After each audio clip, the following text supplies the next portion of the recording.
News 18 Punjab Haryana Himachal से तुहाडा स्वागत है। तुसीं देख रहे हो प्राइम टाइम। मैं हाँ यादविंदर सिंह।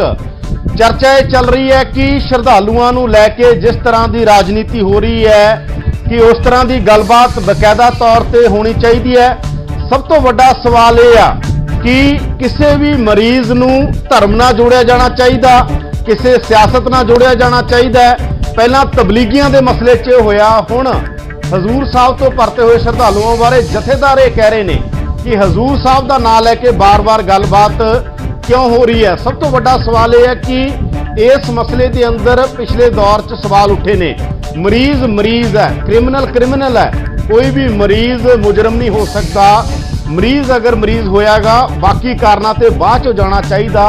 सब तो पहला उसकी सेहत सहूलतां, चाहे वह पंजाब च हो या देश तो बाहर होवे, ਜਿਹੜੇ भी बाकी स्टेटां चो आए ने ਉਹਦੇ बहुत सारे कारण होणगे। कारणों का विश्लेषण होना चाहिए, कोई दो राय नहीं। पर कई थावां ते देखण नूं मिलिया कि प्रशासन के लैवल ते गड़बड़ देखण नूं मिली। कुछ श्रद्धालुओं ने तो वीडियो पाए रात के 2-2 3-3 बजे तक कि सानू ना सौण नूं आ, ना खाण नूं आ, ना पीण नूं आ। पॉजिटिव आउण तो बाद इस तरह हो गया कि जिवें यही सब तो वड्डे मुजरम ने। इस तरह नहीं होना चाहिए जिहड़े भी लोग ये कर रहे हैं, क्योंकि मरीज नूं मरीज वांग ट्रीट करना चाहिए। तो असीं इस गल दे उत्ते नज़र मारांगे कि क्यों इस तरह हो रहा और पंजाब च इस तरह नहीं होना चाहिए, देश च इस तरह नहीं होना चाहिए, दुनिया च इस तरह नहीं होना चाहिए। बीमार बीमार आ, मरीज मरीज आ, उन्होंने धर्म के नाल नहीं जोड़ना चाहिए, ना ही उहदे प्रति कोई नफरत होनी चाहिए है कि किसी तरह की कोई हेटरेड पैदा हो मरीज के प्रति। ये शर्मनाक हो साडे समाज लई, किसी भी डेमोक्रेटिक समाज के लिए, जिथे किसी मरीज के आधार के उत्ते, किसी धर्म के आधार के उत्ते किसी प्रति कोई हेटरेड पैदा होवे। तां साडे नाल खुद पंजाब के सेहत मंत्री बलबीर सिंह सिद्धू ने जिहड़े इस गल नूं देख रहे ने, जिन्हां दी देख रेख सब कुछ हो रहा। तो साडे नाल श्रोमणी अकाली दल तो विरसा सिंह वलटोहा ने। गलबात असीं शुरू करते हैं बकायदा तौर पर कि इस तरह क्यों हो रहा, की इतराज ने। खास तौर पर इतराज दो तरह के आए हैं। श्री अकाल तख्त साहब के जथेदार, जिन्होंने सिद्धू भी अपना जथेदार मनते हैं, पूरी कौम मनती है, सिख कौम मनती हैगी, तो जिन्होंने पूरी दुनिया के अंदर बैठे सिख सुनते हैं, उन्होंने कहा कि इस तरह क्यों हो रहा, कि गलत आ, इस तरह नहीं होना चाहिए। फिर अकाली दल ने कहा कि इस तरह नहीं होना चाहिए। तो इस करके असीं इस पर चर्चा करन लगे कि जिहड़े भी लोग कर रहे हैं, कौन लोग ने और मंत्री, उन्होंने खिलाफ कार्रवाई करना अगर कोई गड़बड़ कर रहा। सब तो पहला असीं इतराज सुनते हैं। वलटोहा जी, संखेप शब्दों च दस्सिओ तुहाडा इतराज की है, तुहानूं की लगदा, की इतराज है तुहाडा?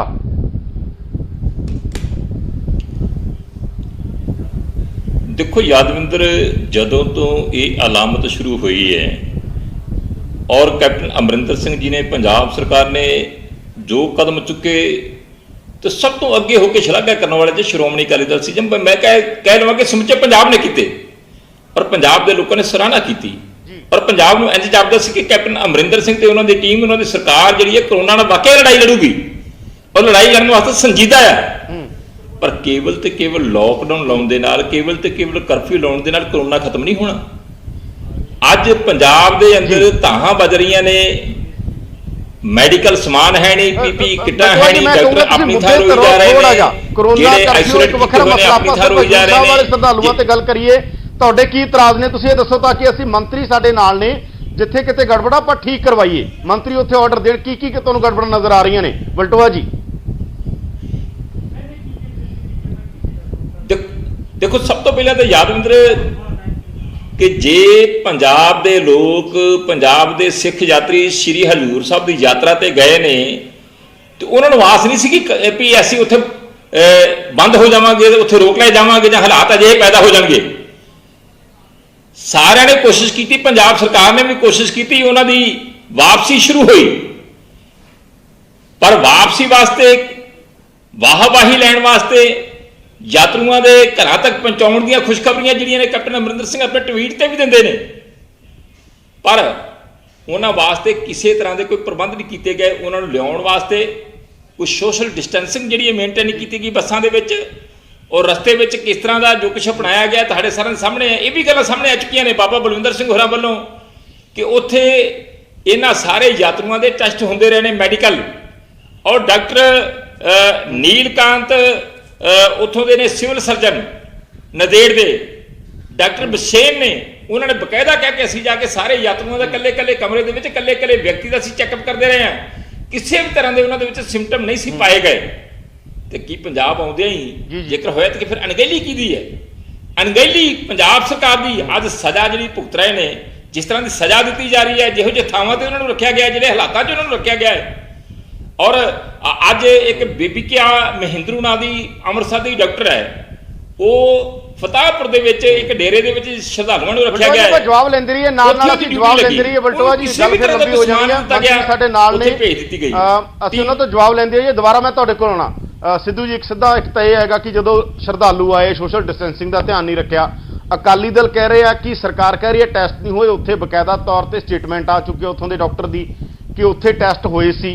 ਤੇ ਦੂਜਾ, ਜਦੋਂ ਇੱਥੇ ਆਉਂਦੇ ਨੇ, ਉਹ ਇੱਥੇ ਆਇਆਂ ਦੇ ਨਾਲ ਜਿਹੜਾ ਵਿਹਾਰ ਇੱਕ ਮਰੀਜ਼ ਨਾਲ ਹਮੇਸ਼ਾ ਜਿਹੜਾ ਪੀੜਤ ਹੁੰਦਾ, ਉਹ ਪੀੜਤ ਨਾਲ ਇੱਕ ਸੈਂਸਿਟਿਵ ਬਿਹੇਵੀਅਰ ਹੋਣਾ ਚਾਹੀਦਾ, ਉਹ ਸੈਂਸਿਟਿਵ ਬਿਹੇਵੀਅਰ ਨਜ਼ਰ ਨਹੀਂ ਆਇਆ। ਸਿੱਧੂ ਸਾਹਿਬ ਦੇਖੋ, ਆਪਣਾ ਯਾਦਵਿੰਦਰ ਜੀ, ਗੱਲ ਇੱਦਾਂ ਕਿ ਮੈਂ ਮਹਾਰਾਸ਼ਟਰ ਦੇ ਮੁੱਖ ਜਿਹੜਾ ਮਿਨਿਸਟਰ ਹੈ ਰਮੇਸ਼ ਟੋਪੋ ਉਹਦੇ ਨਾਲ ਮੈਂ ਨਿੱਜੀ ਤੌਰ ਤੇ ਗੱਲਬਾਤ ਕੀਤੀ। ਮੈਂ ਉਹਨੂੰ ਕੱਲ ਲੈਟਰ ਵੀ ਲਿਖਿਆ ਰੋਸ ਵਜੋਂ ਕਿ ਉਹਨੂੰ ਮੈਂ ਜੋ ਉਸ ਗੱਲ ਕੀਤੀ ਵੀ ਤੁਸੀਂ ਸਾਡੇ ਬੰਦਿਆਂ ਦਾ ਕੋਈ ਸੈਂਪਲ ਲਿਆ, ਟੈਸਟ ਕਰਵਾਇਆ ਕੋਈ? ਉਹ ਕਹਿੰਦੇ ਜੀ ਅਸੀਂ ਕੋਈ ਟੈਸਟ ਨਹੀਂ ਕਰਵਾਇਆ, ਅਸੀਂ ਸਿੰਪਲ ਇਹਨਾਂ ਦਾ ਤਾਪਮਾਨ ਦੇਖਿਆ, ਹੋਰ ਕੁਝ ਨਹੀਂ ਦੇਖਿਆ ਸੀ ਇਹਨਾਂ ਦਾ। ਤੇ ਮੈਂ ਕਿਹਾ ਯਾਰ ਤੁਸੀਂ ਸਾਨੂੰ ਇਨਫੋਰਮ ਤਾਂ ਕਰ ਦਿੰਦੇ ਵੀ ਤੁਸੀਂ ਇਹ ਨਹੀਂ ਕੀਤਾ। ਤੇ ਬੜੀ ਤੁਹਾਡੀ ਇਹ ਮਾੜੀ ਗੱਲ ਹੈ ਕਿ ਤੁਸੀਂ ਇਹ ਕੀਤਾ। ਲੇਕਿਨ ਉਸ ਤੋਂ ਬਾਅਦ ਉਹ ਕਹਿੰਦਾ ਮੈਂ ਸੀਐਮਓ ਨਾਲ ਗੱਲ ਕਰਕੇ ਦੱਸਦਾ। ਅੱਧੇ ਪੌਣੇ ਘੰਟੇ ਬਾਅਦ ਫੋਨ ਆ ਗਿਆ, ਅਸੀਂ ਕੋਈ ਇਦਾਂ ਦਾ ਮੈਡੀਕਲ ਟੈਸਟ ਨਹੀਂ ਕੀਤਾ। ਔਰ ਮੈਂ ਇਹ ਗੱਲ ਉਹਨੂੰ ਬਕਾਇਦਾ ਰੋਸ ਵਜੋਂ ਲੈਟਰ ਲਿਖ ਕੇ ਉਹਦੀ ਕਾਪੀ ਵੀ ਤੁਹਾਨੂੰ ਪ੍ਰੋਵਾਈਡ ਕਰ ਸਕਦਾ ਕਿ ਤੁਸੀਂ ਇਹ ਠੀਕ ਨਹੀਂ ਕੀਤਾ। ਥੋੜਾ ਧੰਨਵਾਦ ਵੀ ਆ, ਪਰ ਸਾਨੂੰ ਰੋਸ ਵੀ ਇਸ ਗੱਲ ਦਾ। ਜੇ ਤੁਸੀਂ ਸਾਨੂੰ ਇਨਫੋਰਮ ਕਰਨ ਦੇ ਪਹਿਲਾਂ ਤਾਂ ਅਸੀਂ 4 ਟੀਮਾਂ ਮੈਡੀਕਲ ਦੀਆਂ ਉੱਥੇ ਭੇਜ ਕੇ ਜਿਹੜੇ ਬੰਦੇ ਸਾਡੇ ਸਿੰਪਟਮ ਵਾਲੇ ਸੀ ਉਹਨਾਂ ਨੂੰ ਵੱਖਰੀਆਂ ਬੱਸਾਂ 'ਚ ਬਿਠਾਉਂਦੇ, ਜਿਹੜੇ ਵਿਦਆਊਟ ਸਿੰਪਟਮ ਸੀ ਉਹ ਵੱਖਰੀਆਂ ਬੱਸਾਂ 'ਚ ਆਉਂਦੇ। ਔਰ ਅਸੀਂ 25 ਤੋਂ 30 ਬੰਦੇ ਨਹੀਂ ਕਿਸੇ ਬੱਸ 'ਚ ਵੱਧ ਬੈਠਣ ਦਿੱਤੇ। ਔਰ ਬਕਾਇਦਾ ਵਧੀਆ ਲਗਜ਼ਰੀ ਬੱਸਾਂ ਭੇਜ ਕੇ ਉਹਨਾਂ ਨੂੰ ਬੁਲਾਇਆ ਗਿਆ, ਨਾ ਕਿ ਅਸੀਂ ਉਹਨਾਂ ਨੂੰ ਕੋਈ ਆਮ ਗੱਡੀਆਂ 'ਚ ਲੈ ਕੇ ਆਏ ਆ। ਔਰ ਦੂਜੀ ਗੱਲ ਇਹ ਹੈਗੀ ਆ ਕਿ ਜਦੋਂ ਜਿਹੜੇ ਬੰਦਾ 1.5 ਮਹੀਨਾ ਘਰ ਤੋਂ ਬਾਹਰ ਰਹੇ ਹੁੰਦੇ, ਉਹਨੇ ਮਨ ਦੇ ਵਿੱਚ ਜ਼ਰੂਰ ਹੁੰਦਾ ਕਿ ਮੈਂ ਸਿੱਧਾ ਆਪਣੇ ਘਰ ਪਹੁੰਚ ਜਾ। ਲੇਕਿਨ ਜਿਹੜੀ ਗੱਲ ਉੱਥੋਂ ਇਹ ਕਹਿੰਦੇ ਕਿ ਅਸੀਂ ਚੈੱਕ ਕਰਾਇਆ, ਉਹਨੇ ਕੀ ਚੈੱਕ ਕੀਤਾ ਮੈਨੂੰ ਨਹੀਂ ਪਤਾ, ਪਰ ਜਾਂ ਉੱਥੋਂ ਦੇ ਮੰਤਰੀ ਨੂੰ ਤੁਸੀਂ ਕਨਫਰਮ ਕਰ ਸਕਦੇ ਹੋ ਕਿ ਮੇਰੀ ਗੱਲ ਹੋਈ ਕਿ ਨਹੀਂ ਹੋਈ। ਮੈਂ ਗੱਲ ਕੀਤੀ ਬਕਾਇਦਾ, ਜਦੋਂ ਸਾਨੂੰ ਪਤਾ ਲੱਗਿਆ ਉਹਨਾਂ ਨੇ ਇਹ ਕੰਮ ਨਹੀਂ ਕੀਤਾ। ਮੰਤਰੀ ਦੇ ਹਵਾਲੇ ਨਾਲ ਤੁਸੀਂ ਇਹ ਗੱਲ ਕਹਿ ਰਹੇ ਹੋ, ਠੀਕ ਹੋਏਗੀ ਤੁਹਾਡੀ ਗੱਲ, ਅਸੀਂ ਚੈੱਕ ਨਹੀਂ ਕਰਦੇ ਇਸ ਗੱਲ ਤੇ। ਜਦੋਂ ਦੂਜੀ ਗੱਲ ਦੱਸੋ, ਜਦੋਂ ਛੋਟਾ ਜਿਹਾ ਸਵਾਲ ਵਾ, ਥੋੜੀ ਜਿਹੀ ਗੱਲ ਮੇਰੀ ਗੱਲ ਸੁਣੋ, ਇੱਕ ਸਕਿੰਟ ਦਿਓ ਜੀ, 1 ਮਿੰਟ ਗੱਲ ਸੁਣੋ। ਪਹਿਲੀ ਗੱਲ ਇਹ ਹੈ ਕਿ ਵੀ ਜਦੋਂ ਅਸੀਂ ਪਤਾ ਲੱਗਿਆ, ਅਸੀਂ ਇਮੀਡੀਏਟਲੀ ਐਕਸ਼ਨ ਲੈ ਕੇ ਆਪਣੇ ਡੀਸੀਆਂ ਨੂੰ ਸਾਰਿਆਂ ਨੂੰ ਇਨਫਾਰਮ ਕੀਤਾ ਕਿ ਉਹ ਬੰਦੇ ਵਿਦਆਊਟ ਟੈਸਟ ਆ ਰਹੇ ਨੇ। ਤੇ ਅਸੀਂ ਉਹਨਾਂ ਸਾਰਿਆਂ ਨੂੰ ਬਾਰਡਰ ਦੇ ਉੱਤੇ ਬਕਾਇਦਾ ਡਾਇਰੈਕਸ਼ਨ ਦਿੱਤੀ ਵੀ ਬਾਰਡਰ ਉੱਤੇ ਰੋਕਿਆ ਜਾਵੇ। ਬਾਰਡਰ ਤੋਂ ਬਾਅਦ ਡਿਸਟ੍ਰਿਕਟ ਵਾਈਜ਼ ਉਹਨਾਂ ਨੂੰ ਪਹਿਲੀ ਗੱਲ ਉੱਥੋਂ ਇਸ ਤਰ੍ਹਾਂ ਲਿਜਾਇਆ ਜਾਵੇ ਕਿ ਸਿੱਧੇ ਉਹਨਾਂ ਨੂੰ ਕਿਸੇ ਇੰਸਟੀਚਿਊਟ ਤੇ ਉੱਥੋਂ ਉਹਨਾਂ ਨੂੰ ਅਸੀਂ ਸੈਗਰੀਗੇਟ ਕਰਾਂਗੇ ਵੀ ਕਿਹੜੇ ਸਿੰਪਟਮ ਵਾਲੇ ਕਿਹੜੇ ਨਾਨ ਸਿੰਪਟਮ ਵਾਲੇ ਆ। ਫਿਰ ਉਸ ਤੋਂ ਬਾਅਦ ਜਿਹੜੇ ਸਿੰਪਟਮ ਵਾਲੇ ਜਿੰਨੇ ਵੀ ਹੈਗੇ ਨੇ ਉਹਨਾਂ ਸਾਰਿਆਂ ਦੀ ਸੈਂਪਲਿੰਗ ਕੀਤੀ ਜਾਵੇ।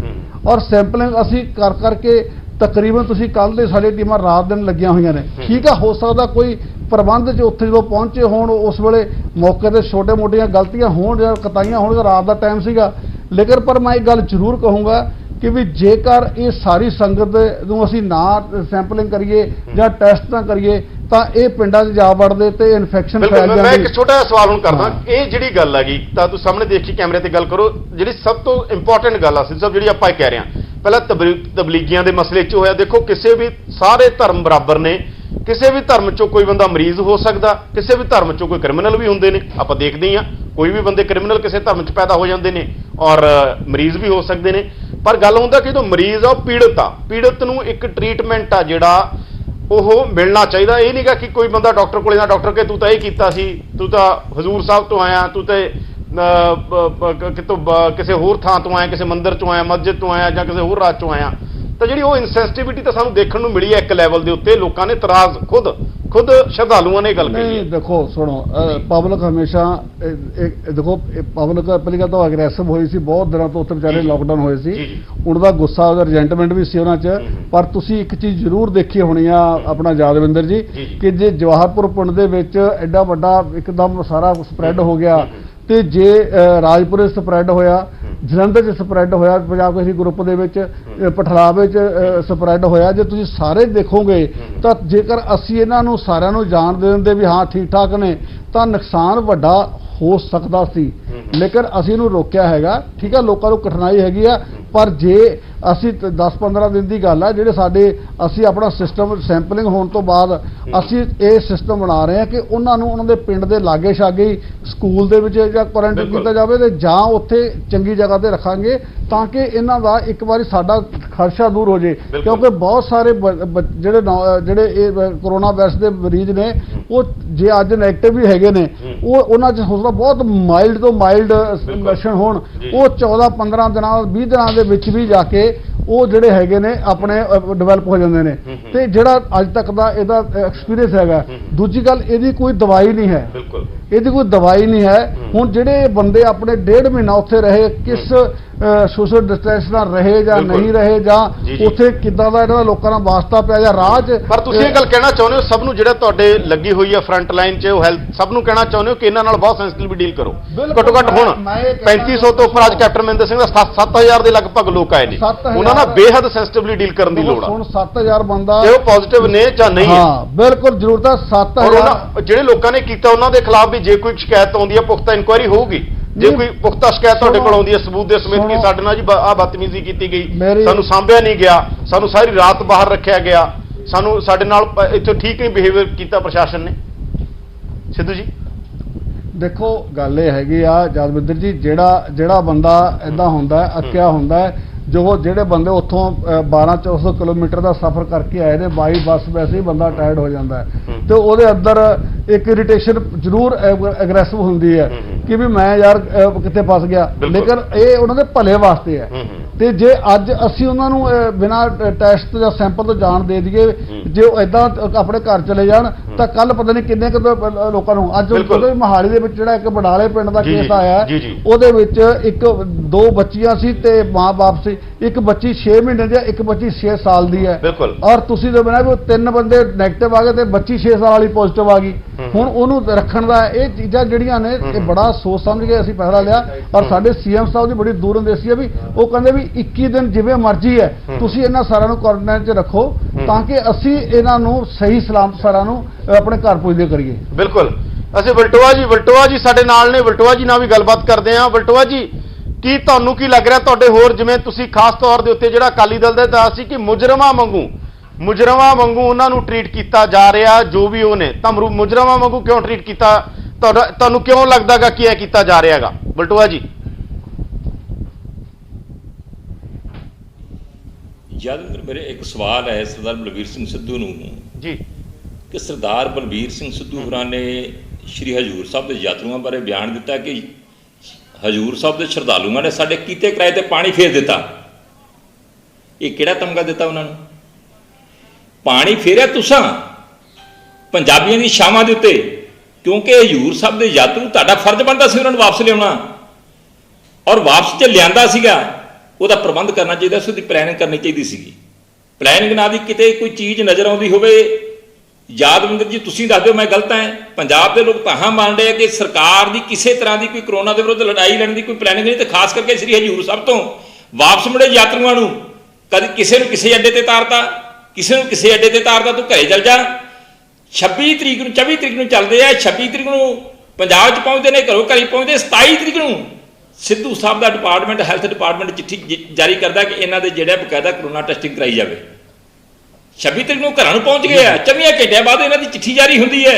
27 ਤਰੀਕ ਨੂੰ ਰਾਤ ਨੂੰ ਇਹਨਾਂ ਨੂੰ ਘਰਾਂ ਤੋਂ ਚੁੱਕਿਆ ਜਾਂਦਾ ਆ। ਉਹਨਾਂ ਨੂੰ ਵੱਖ-ਵੱਖ ਥਾਵਾਂ ਤੇ ਜਿਸ ਤਰ੍ਹਾਂ ਦਾ ਟ੍ਰੀਟ ਕੀਤਾ ਜਾ ਰਿਹਾ, ਤੁਹਾਡੇ ਸਾਹਮਣੇ ਵੀਡੀਓ ਵਾਇਰਲ ਹੋ ਰਹੀਆਂ ਨੇ, ਕਿਸ ਤਰ੍ਹਾਂ ਲੋਕਾਂ ਦੀ ਤਾਹਾਂ ਵੱਜਣ ਡੀਆਂ ਨੇ, ਖਾਣ ਵਾਸਤੇ ਕੁਝ ਨਹੀਂ ਮਿਲ ਰਿਹਾ, ਨਾ ਕੋਈ ਟਾਇਲਟ ਹੈਗੀ ਹੈ, ਨਾ ਕੋਈ ਬਾਥਰੂਮ ਹੈਗਾ, ਨਾ ਕੋਈ ਰਹਿਣ ਦਾ ਪ੍ਰਬੰਧ ਹੈ, ਨਾ ਕੋਈ ਸਾਫ਼ ਸਫਾਈ ਹੈ। ਤੇ ਜਦੋਂ ਸ਼੍ਰੋਮਣੀ ਗੁਰਦੁਆਰਾ ਪ੍ਰਬੰਧਕ ਕਮੇਟੀ ਜੀ ਦੇ ਕੋਲ 6 ਤੋਂ ਲੈ ਕੇ 7000 ਤੱਕ ਕਮਰੇ ਹੈ ਤੇ ਖੁੱਲੀ ਆਫਰ ਹੈ, ਅਟੈਚਡ ਬਾਥਰੂਮ ਨੇ ਔਰ ਨਾਲ ਹੀ ਲੰਗਰ ਦੇ ਪ੍ਰਬੰਧ ਨੇ, ਹਰੇਕ ਤਰ੍ਹਾਂ ਦਾ ਜ਼ਿੰਮੇਵਾਰੀ ਚੱਕਦੀ ਹੈ, ਤੇ ਫਿਰ ਸ਼੍ਰੋਮਣੀ ਗੁਰਦੁਆਰਾ ਪ੍ਰਬੰਧਕ ਕਮੇਟੀ ਕੋਲੇ ਇਹਨਾਂ ਯਾਤਰੂਆਂ ਨੂੰ ਉੱਥੇ ਕੁਆਰੰਟਾਈਨ ਕਰਨ ਦੀ ਥਾਂ ਤੇ ਵੱਖ-ਵੱਖ ਥਾਵਾਂ ਤੇ ਸਕੂਲਾਂ ਦੇ ਵਿੱਚ ਕਾਲਜਾਂ ਦੇ ਵਿੱਚ ਆਪਾਂ ਨੂੰ ਪਤਾ ਜਿਸ ਤਰ੍ਹਾਂ ਦੇ ਬੰਦੋਬਸਤ ਹੁੰਦੇ ਆ। ਇੱਕ ਕਾਲਜ ਦੇ ਵਿੱਚ ਯਾਦ ਤੁਸੀਂ ਪੜ੍ਹੇ ਹੋਗੇ, ਕਾਲਜ ਤੇ ਜੇ ਸਟਰੈਂਥ 3000 ਦੀ ਹੈ ਤੇ ਉੱਥੇ ਬਾਥਰੂਮ ਕਿੰਨੇ ਹੁੰਦੇ ਆ, ਤੇ ਬਾਥਰੂਮ ਕਿਸ ਪੱਧਰ ਦੇ ਹੁੰਦੇ ਆ, ਨਹਾਉਣ ਧੋਣ ਦਾ ਪ੍ਰਬੰਧ ਕਿਸ ਤਰ੍ਹਾਂ ਦਾ ਹੁੰਦਾ ਆ, ਖਾਣ ਪੀਣ ਦਾ ਪ੍ਰਬੰਧ ਕਿਸ ਤਰ੍ਹਾਂ ਦਾ ਹੁੰਦਾ ਆ, ਸਰਕਾਰ ਬਿਲਕੁਲ ਬੁਰੀ ਤਰ੍ਹਾਂ ਫੇਲ ਹੋਈ ਹੈ ਔਰ ਸਿੱਧੂ ਸਾਹਿਬ ਪਹਿਲੀ ਵਾਰ ਫੇਲ ਨਹੀਂ ਹੋਏ। ਇਹਨਾਂ ਦੇ ਵਿਰੁੱਧ ਈਡੀ ਦੀ ਇਨਕੁਆਇਰੀ ਚੱਲ ਰਹੀ ਹੈ। ਜਿਹੜੀ 5 ਕਰੋੜ ਟੈਬਲੇਟ ਸੀਗੀ, ਜਿਹੜੇ ਡਰੱਗ ਐਡਿਕਟ ਸੀਗੇ, ਜਿਨ੍ਹਾਂ ਨੂੰ ਮਿਲਣੀ ਚਾਹੀਦੀ ਸੀ ਆਨਲਾਈਨ, ਇਹਨਾਂ ਨੇ ਬਲਟੋਆ ਜੀ ਅੱਜ ਆਪਾਂ ਇਸ ਮੁੱਦੇ ਤੇ ਰਹੀਏ। ਬਲਟੋਆ ਜੀ ਆਪਾਂ ਇਸ ਮੁੱਦੇ ਤੇ ਰਹੀਏ, ਫਿਰ ਬਾਕੀ ਚੀਜ਼ਾਂ ਡੀਰੇਲ ਹੋ ਜਾਣਗੀਆਂ, ਉਹ ਕਿਸੇ ਫੇਰ ਦਿਨ ਕਰ ਲਾਂਗੇ। ਬਲਟੋਆ ਜੀ ਉਹ ਕਿਸੇ ਦਿਨ ਫੇਰ ਕਰਨਾ। ਹੈਲਥ ਮਿਨਿਸਟਰ ਹਰਿਆਣਾ ਦੇ ਜੀ ਬਲਟੋਆ ਸਾਹਿਬ ਮੇਰੀ ਗੱਲ ਸੁਣੋ, ਤੂੰ ਤੇਰੇ ਮਰਡਰ ਦੇ ਪੱਜੇ ਇਨਵੋਲਵ ਹੈ, ਅੱਤਵਾਦੀ ਤੂੰ ਰਿਹਾ, ਅੱਤਵਾਦੀ ਤੂੰ ਅੱਤਵਾਦੀ, ਹਾਂ ਅੱਤਵਾਦੀ ਰਹਾਂਗਾ, ਤੈਨੂੰ ਪੰਜਾਬ 'ਚ ਰਹਿਣ ਦਾ ਕੋਈ ਅਧਿਕਾਰ ਨਹੀਂ, ਗੱਲ ਕਰਦਾ ਕੋਈ ਅਧਿਕਾਰ ਨਹੀਂ ਤੈਨੂੰ। ਬਲਟੋਆ ਜੀ ਆਪਾਂ ਮੁੱਦੇ ਤੇ ਰਹੀਏ, ਆਪਣੀ ਗੱਲ ਆਪਾਂ ਮੁੱਦੇ ਤੇ ਰਹੀਏ, ਤੂੰ ਦੀ ਪਾਣੀ ਗੱਲ ਕਰੋ। ਤੇਰੇ ਵਰਗੇ ਮੇਰੇ ਮਤਲਬ ਬੈਸਟ ਉਹਨੂੰ ਤਿਆਰ ਨਹੀਂ ਸੀ। ਬਲਟੋਆ ਜੀ ਆਪਾਂ ਮੁੱਦੇ ਤੇ ਰਹੀਏ, ਆਪਾਂ ਸ਼ਰਧਾਲੂਆਂ ਬਾਰੇ ਚਰਚਾ ਕਰ ਰਹੇ ਸੀ, ਇਸੇ ਤੇ ਆਪਾਂ ਇਹਨਾਂ ਨੂੰ ਕਨਵਿੰਸ ਕੀਤਾ ਸੀ ਕਿ ਸ਼ਰਧਾਲੂਆਂ ਬਾਰੇ ਗੱਲਬਾਤ ਕਰਨੀ ਹੈ, ਸ਼ਰਧਾਲੂਆਂ ਬਾਰੇ ਗੱਲਬਾਤ ਕਰ ਰਹੇ ਹਾਂ। ਜਿਹੜਾ ਦੂਜਾ ਮੁੱਦਾ ਉਹਦੇ ਤੇ ਐਲੀਗੇਸ਼ਨ ਲੱਗ ਚੁੱਕੇ ਨੇ, ਬਾਅਦ ਚ ਅੱਜ ਤੈਨੂੰ ਅਸਤੀਫਾ ਦੇਣਾ ਚਾਹੀਦਾ ਹੈ। ਬਲਟੋਆ ਜੀ ਤੂੰ ਪੰਜਾਬ ਨੂੰ ਡੋਬ ਕੇ ਰੱਖਦਾ, ਪੰਜਾਬ ਨੂੰ ਤਬਾਹ ਕਰਕੇ ਰੱਖਦਾ, ਅਸਤੀਫਾ ਕਿਉਂ ਦੇਣਾ ਚਾਹੀਦਾ? ਤੂੰ ਕੌਣ ਅਸਤੀਫਾ ਮੰਗਦਾ? ਤੈਨੂੰ ਕੀ ਪਤਾ ਅਸਤੀਫਾ ਮੰਗਣ ਦਾ? ਤੂੰ ਕਿਹੜੀ ਕਾਸੂ ਪੋਸਟ ਤੇ ਹੈਗਾ? ਤੂੰ ਮੈਨੂੰ ਅਸਤੀਫਾ ਮੰਗਣਾ, ਤੂੰ ਕੌਣ ਹੈ? ਮੈਨੂੰ ਮੈਂ ਪੰਜਾਬੀ ਹਾਂ। ਗੱਲ ਕਰ, ਤੂੰ ਦੀ ਪੁਆਇੰਟ ਮੈਂ ਜਵਾਬ ਦੇਣਾ ਕੱਲੀ ਗੱਲ ਦਾ। ਸਾਰੇ ਸਿੱਧੀ ਜਿਹੜੀ ਗੱਲ ਕਰ, ਮੇਰੀ ਗੱਲ ਦਾ ਜਵਾਬ ਦੇ, ਕੱਲੀ ਗੱਲ ਦਾ। ਤੇਰੀ ਇਨਕੁਆਇਰੀ ਚੱਲਦੀ, ਤੂੰ ਕਿਹੜੀ ਇਨਕੁਆਇਰੀ? ਤੂੰ ਅੱਤਵਾਦੀ, ਤੂੰ ਮੈਨੂੰ ਸਮਝਾਏਗਾ ਪੰਜਾਬ ਵਾਸਤੇ ਕੀ ਕੀਤਾ ਆ, ਕੀ ਪਲਾਨਿੰਗ ਆ, ਕਿੱਥੇ ਸੁੱਟਣੇ ਲੋਕੀ ਵੀ ਫਿਰਦੇ ਸੁੱਟਣੇ? ਗੱਲ ਕਰੋ ਤੁਸੀਂ। ਬਲਟੋਆ ਜੀ ਅਸੀਂ ਮੁੱਦੇ ਤੇ, ਬਲਟੋਆ ਜੀ ਮੈਂ ਤੈਨੂੰ ਪਹਿਲਾਂ ਵੀ ਕਿਹਾ ਸੀ, ਆਪਾਂ ਅੱਜ ਸ਼ਰਧਾਲੂਆਂ ਬਾਰੇ ਚਰਚਾ ਕਰ ਰਹੇ ਸੀ, ਤੁਹਾਡੇ ਲਈ ਵੀ ਪੰਜਾਬ ਲਈ ਬੜਾ ਇੰਪੋਰਟੈਂਟ ਮੁੱਦਾ ਉਹ ਜਥੇਦਾਰ ਦਾ ਬਿਆਨ ਆਇਆ, ਆਪਾਂ ਉਸੇ ਮੁੱਦੇ ਦੇ ਉੱਤੇ ਰਹੀਏ ਤਾਂ ਬਾਕੀ ਤੇ ਆਪਾਂ ਚਰਚਾ ਫੇਰ ਕਰ ਸਕਦੇ ਹਾਂ। ਸਿੱਧੂ ਜੀ ਮੈਂ ਵੈਸੇ ਇੱਕ ਬ੍ਰੇਕ ਲੈਣੀ ਹੈ, ਬਸ ਇੱਕ 30 ਸੈਕਿੰਡ ਤੁਹਾਡਾ ਕਮੈਂਟ ਚਾਹੁੰਦਾ। ਅਸੀਂ ਇਹ ਮੰਨ ਲਿਆ, ਮੈਂ ਠੀਕ ਹੈ ਬਲਟੋ 30 ਸੈਕਿੰਡ ਦੇ ਬ੍ਰੇਕ ਚਾਹੁੰਦਾ, ਆਪਾਂ ਬ੍ਰੇਕ ਤੇ ਚੱਲਿਆ, ਬ੍ਰੇਕ ਦੇ ਉੱਤੇ ਜਾਣਾ ਸੀ, ਬਸ ਸਿਰਫ ਮੈਂ ਤੁਹਾਡੇ 30 ਸੈਕਿੰਡ ਦੇ ਇੱਕ ਕਮੈਂਟ ਚਾਹੁੰਦਾਗਾ। ਕੀ ਸਮਝਦੇ ਹੋ ਤੁਸੀਂ, ਕੀ ਸਮਝਦੇ ਹੋ? ਬਿਲਕੁਲ ਨਹੀਂ ਮੈਨੇ ਇਹਨਾਂ ਸਰ ਗੱਲ, ਮੈਂ ਸਿੱਧੂ ਜੀ ਗੱਲ ਤਾਂ ਸੁਣ ਲਓ, ਮੈਂ ਕਹਿ ਰਿਹਾ ਕਿ ਜਿਹੜਾ ਅੱਤਵਾਦੀ ਹੋਵੇ ਉਹ ਮੇਰੇ ਮੁਕਾਬਲੇ ਗੱਲ ਕਰੂਗਾ। ਜਿਹੜੇ ਸ਼ਰਧਾਲੂ ਨੇ, ਆਪਾਂ ਸ਼ਰਧਾਲੂਆਂ ਦੀ ਚਰਚਾ ਰੱਖੀ, ਮੈਂ ਉਹਨਾਂ ਨੂੰ ਵੀ ਕਹੀ ਹੈ ਗੱਲ, ਇਹ ਬਲਟੋਆ ਨੂੰ ਮੈਂ ਗੱਲ ਕਹੀ ਸੀ। ਮੈਨੂੰ ਦੱਸਿਆ ਨਹੀਂ ਪਹਿਲਾਂ, ਮੈਂ ਬਲਟੋਆ ਜੀ ਮੈਂ ਉਹਨਾਂ ਨੂੰ ਵੀ ਕਿਹਾ, ਸਿੱਧੂ ਜੀ ਮੈਂ ਉਹਨਾਂ ਨੂੰ ਵੀ ਕਿਹਾ, ਮੈਂ ਤੁਹਾਨੂੰ ਵੀ ਕਹਿਣਾ, ਆਪਾਂ ਸਿਰਫ ਇਸ ਗੱਲ ਦੇ ਉੱਤੇ ਬਿਲਕੁਲ ਸਾਨੂੰ ਇੱਕ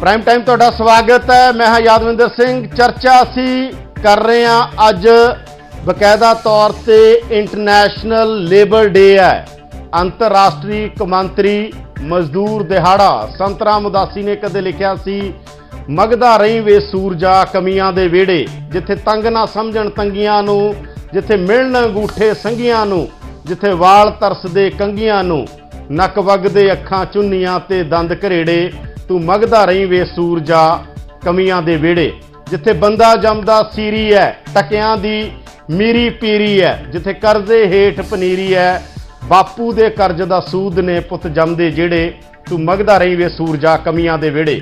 ਸੰਤ ਰਾਮਦਾਸੀ ਦੀ ਉਹ ਗੱਲ ਅੱਜ ਵੀ ਸੱਚ ਹੈ, ਇੰਨੇ ਸਾਲ ਪਹਿਲਾਂ ਲਿਖੀ ਹੋਈ। ਮਜ਼ਦੂਰ ਵਿਚਾਰੇ ਕਰੋਨਾ ਦੇ ਦੌਰ 'ਚ ਵੀ ਸਭ ਤੋਂ ਜ਼ਿਆਦਾ ਪੀੜਤ ਨੇ, ਸਭ ਤੋਂ ਜ਼ਿਆਦਾ ਪ੍ਰਵਾਸ ਮਜ਼ਦੂਰਾਂ ਨੂੰ ਦੇਖੇ, ਬੰਬੇ ਤੋਂ ਬਿਹਾਰ ਜਾਣਾ ਪਿਆ, ਮੁੰਬਈ ਤੋਂ ਉਹਨਾਂ ਨੂੰ ਉੱਤਰ ਪ੍ਰਦੇਸ਼ ਜਾਣਾ ਪਿਆ, ਲੁਧਿਆਣੇ ਤੋਂ ਉੱਤਰ ਪ੍ਰਦੇਸ਼ ਜਾਣਾ ਪਿਆ, ਤੁਰ ਕੇ ਗਏ ਹਜ਼ਾਰਾਂ ਕਿਲੋਮੀਟਰ। ਤਾਂ ਅੱਜ ਉਹਨਾਂ ਦਾ ਦਿਨ ਆ ਔਰ ਇਹ ਦਿਹਾੜਾ ਸ਼ੁਰੂ ਹੁੰਦਾ ਉਸ ਦੌਰ ਦੇ ਅੰਦਰ ਜਦੋਂ ਮਜ਼ਦੂਰ ਲੜਦੇ ਨੇ ਤੇ ਲੜਦਿਆਂ ਦਾ ਝੰਡਾ ਲਹੂ ਨਾਲ ਲਾਲ ਹੋ ਜਾਂਦਾ ਹੈ। ਤੇ ਸਾਡੇ ਨਾਲ ਮਜ਼ਦੂਰ ਯੂਨੀਅਨਾਂ ਤੋਂ ਵੀ ਜੁੜਨਗੇ, ਸਾਡੇ ਨਾਲ ਕੰਸਟਰਕਸ਼ਨ ਯੂਨੀਅਨ ਦੇ ਆਗੂ ਕਮਲ ਜੀ ਜੁੜਨਗੇ, ਸਾਡੇ ਨਾਲ ਜੁੜਨਗੇ ਕਾਲੋਂ ਜਿਹੜੇ ਮਨਰੇਗਾ ਯੂਨੀਅਨ ਦੇ ਨੇ, ਤੇ ਸਾਡੇ ਨਾਲ ਖੁਦ ਲੇਬਰ ਮਿਨਿਸਟਰ ਨੇ ਬਲਬੀਰ ਸਿੰਘ ਸਿੱਧੂ, ਸਿਹਤ ਮੰਤਰੀ ਵੀ ਨੇ ਤੇ ਲੇਬਰ ਮੰਤਰੀ ਵੀ ਨੇ, ਕਿਉਂਕਿ ਅੱਜ ਮਜ਼ਦੂਰ ਦਿਹਾੜਾ ਅਸੀਂ ਯਾਦ ਕਰਨਾ ਸੀ ਮਜ਼ਦੂਰਾਂ ਨੂੰ। ਤਾਂ ਸਾਡੇ ਨਾਲ ਕਮਲਜੀਤ ਨੇ, ਸਾਡੇ ਨਾਲ ਬਲਬੀਰ ਸਿੰਘ ਸਿੱਧੂ ਨੇ ਤੇ ਸਾਡੇ ਨਾਲ ਕਾਲੋਂ ਨੇ ਜਿਹੜੇ ਮਨਰੇਗਾ ਯੂਨੀਅਨ ਦੇ ਨਾਲ ਜੁੜੇ ਹੋਏ ਨੇ। ਤਾਂ ਅਸੀਂ ਸਭ ਤੋਂ ਪਹਿਲਾਂ ਸ਼ੁਰੂਆਤ ਕਰਦੇ ਹਾਂ ਉਹਨਾਂ ਮਹਾਨ ਕਿਰਤੀਆਂ ਨੂੰ ਜਿਹੜੇ ਸੂਈ ਤੋਂ ਲੈ ਕੇ ਜਹਾਜ਼ ਤੱਕ ਬਣਾਉਂਦੇ ਨੇ। ਜਿਸ ਦੁਨੀਆ ਦੇ ਅੰਦਰ ਸੂਈ ਬਣਦੀ ਹੈ ਉਹ ਵੀ ਮਜ਼ਦੂਰ ਬਣਾਉਂਦਾ, ਜੇ ਜਹਾਜ਼ ਬਣਦਾ ਹੈ ਉਹ ਵੀ ਮਜ਼ਦੂਰ ਬਣਾਉਂਦਾ। ਤਾਂ ਅਸੀਂ ਸਭ ਤੋਂ ਪਹਿਲਾਂ ਇਸ ਦਿਹਾੜੇ ਦੀਆਂ ਉਹਨਾਂ ਨੂੰ ਵਧਾਈਆਂ ਵੀ ਦਿੰਦੇ ਹਾਂ ਔਰ ਇਸ ਦਿਹਾੜੇ ਦੇ ਉੱਤੇ ਉਹਨਾਂ ਨੂੰ ਹੋਰ ਮਿਹਨਤ ਕਰਨ ਤੇ ਸੰਗਠਿਤ ਹੋਣ, ਜਥੇਬੰਦਕ ਹੋਣ ਲਈ ਕਹਿੰਦੇ ਹਾਂ। ਤੇ ਅਸੀਂ ਚੱਲਦੇ ਹਾਂ। ਕਮਲ ਜੀ ਸਾਡੇ ਨਾਲ ਜੁੜੇ ਨੇ ਤੇ ਸਾਡੇ ਨਾਲ ਨੇ ਮਨਰੇਗਾ ਯੂਨੀਅਨ ਤੋਂ, ਪਰ ਉਸ ਦੇ ਨਾਲ ਹੀ ਸਾਡੇ ਨਾਲ ਕਿਰਤ ਮੰਤਰੀ ਜੋ ਲੇਬਰ ਮਿਨਿਸਟਰ ਨੇ ਪੰਜਾਬ ਦੇ ਬਲਬੀਰ ਸਿੰਘ ਸਿੱਧੂ ਨੇ। ਸਿੱਧੂ ਜੀ, ਸਭ ਤੋਂ ਪਹਿਲਾਂ ਜਿਵੇਂ ਇਸ ਦੌਰ ਦੇ ਅੰਦਰ ਅੱਜ ਦਿਨ ਆਗਾ ਮਜ਼ਦੂਰ ਦਿਹਾੜੇ ਦਾ, ਤੁਸੀਂ ਮੰਤਰੀ ਹੋ, ਮੈਂ ਸਭ ਤੋਂ ਪਹਿਲਾਂ ਤਾਂ ਉਹਨਾਂ ਸ਼ਿਕਾਗੋ ਦੇ ਸ਼ਹੀਦਾਂ ਨੂੰ ਪ੍ਰਣਾਮ ਕਰਦਾ ਜੀ, ਜਿਨ੍ਹਾਂ ਨੇ ਬਹੁਤ ਸੰਘਰਸ਼ ਤੋਂ ਬਾਅਦ ਇਹ ਜਿਹੜਾ ਲੇਬਰ ਡੇ ਤੁਹਾਨੂੰ ਪਤਾ ਸ਼ਾਇਦ ਕਿਉਂ ਮਨਾਉਣਾ ਸ਼ੁਰੂ ਕੀਤਾ ਗਿਆ ਸੀ। ਜੀ ਉਸ ਸ਼ਹੀਦੀਆਂ ਤੋਂ ਬਾਅਦ ਸ਼ਿਕਾਗੋ ਦੇ ਅੰਦਰ ਸ਼ੁਰੂਆਤ ਹੁੰਦੀ ਹੈ। ਜਿਹੜਾ ਟਾਈਮ ਟੇਬਲ ਕੋਈ ਨਹੀਂ ਸੀ ਹੁੰਦਾ, ਵਰਕਿੰਗ ਹਾਵਰ ਕੋਈ ਨਹੀਂ ਸੀ ਹੁੰਦਾ, 8 ਘੰਟੇ ਸੌਣ ਦੇ 8 ਘੰਟੇ ਕੰਮ ਦੇ, ਇਹ ਸਾਰਾ ਸਿਸਟਮ ਉਦੋਂ ਬਾਅਦ ਬਣਿਆ ਜੀ ਤੇ ਬੜਾ ਵੱਡੀ ਜਿਹੜੀ ਜਿੱਤ ਉਹਨਾਂ ਨੇ ਆਪਣੀਆਂ ਹਜ਼ਾਰਾਂ ਕੁਰਬਾਨੀਆਂ ਦੇ ਕੇ ਇਹ ਕੀਤੀ ਸੀ ਜੀ। ਤੇ ਲੇਕਿਨ ਮੈਂ ਜਦੋਂ ਦਾ ਮਹਿਕਮਾ ਸੰਭਾਲਿਆ, ਮੇਰੀ ਬਹੁਤ ਸਾਰੇ ਜਿਹੜੇ ਲੀਡਰ ਸਾਹਿਬਾਨ ਨੇ ਉਹਨਾਂ ਨਾਲ ਮੇਰੀਆਂ ਮੀਟਿੰਗਾਂ ਹੁੰਦੀਆਂ ਰਹੀਆਂ ਨੇ, ਔਰ ਤੁਸੀਂ ਦੇਖਿਆ ਹੋਣਾ ਕਿ ਸਾਡਾ ਹੁਣ ਸਰਕਾਰ ਨੇ ਜਦੋਂ ਬਹੁਤ ਵੱਡਾ ਸਾਡੇ ਤੇ ਕਰੋਪੀ ਸਾਈਜ਼ ਦਾ ਜਿਹੜਾ ਕੰਸਟਰਕਸ਼ਨ ਦਾ ਕੰਮ ਆਲਮੋਸਟ ਰੁਕ ਗਿਆ ਸੀਗਾ ਜੀ, ਤਾਂ ਪੰਜਾਬ ਦੇ ਵਿੱਚ ਕੋਈ 3,18,000 ਦੇ ਕਰੀਬ ਰਜਿਸਟਰਡ ਜਿਹੜੇ ਮਜ਼ਦੂਰ ਸੀਗੇ, ਬਹੁਤ ਸਾਰਿਆਂ ਨੇ ਜਿਹੜਿਆਂ ਨੇ ਆਪਣਿਆਂ ਨੇ ਵਿਚਾਰਿਆਂ ਨੇ ਬੈਂਕ ਦੇ ਜਿਹੜੇ ਅਕਾਊਂਟ ਸੀ ਉਹਨਾਂ ਨੇ ਨਹੀਂ ਮੇਨਟੇਨ ਕੀਤੇ, ਜਾਂ ਅਕਾਊਂਟ ਦੇ ਵਿੱਚ ਪੈਸਾ ਨਹੀਂ ਸੀ ਜੀ, ਤੇ ਅਕਾਊਂਟ ਬੈਂਕਾਂ ਨੇ ਬੰਦ ਕਰਤੇ। ਇਸ ਕਰਕੇ 2,86,000 ਜਿਹੜਾ ਐਕਟਿਵ ਜਿਹੜਾ ਵਰਕਰ ਸੀਗਾ ਉਹਦੇ ਸਾਰਿਆਂ ਦੇ ਖਾਤੇ 'ਚ ਅਸੀਂ ਮਾਰਚ ਦੇ ਮਹੀਨੇ 3,000 ਰੁਪਇਆ ਤੇ 3,000 ਰੁਪਇਆ ਅਪ੍ਰੈਲ ਦੇ ਮਹੀਨੇ ਉਹਨਾਂ ਦੇ ਖਾਤੇ 'ਚ ਅਸੀਂ ਪਾਇਆ। 6,000 ਰੁਪਇਆ ਅਸੀਂ ਉਹਨਾਂ ਵਰਕਰਾਂ ਨੂੰ ਸਰਕਾਰ ਨੇ ਮਦਦ ਵਜੋਂ ਦਿੱਤਾ, ਭਾਵੇਂ ਮਦਦ ਬੜੀ ਛੋਟੀ ਹੈ, ਬੜੀ ਥੋੜੀ ਹੈ, ਪਰ ਜਿਸ ਹਾਲਾਤ ਦੇ ਵਿੱਚ ਜਦੋਂ ਕਿ ਆਟਾ ਦਾਲ ਰਾਸ਼ਨ ਹੋਰ ਸਾਰਾ ਸਰਕਾਰ ਨੂੰ ਦਿੱਤਾ ਗਿਆ, ਨਾਲ ਅਸੀਂ ਜਿਹੜੇ ਉਹਨਾਂ ਦੇ ਜੇਬ ਖਰਚੀ ਵਾਸਤੇ 3,000 ਰੁਪਇਆ ਦਿੱਤਾ।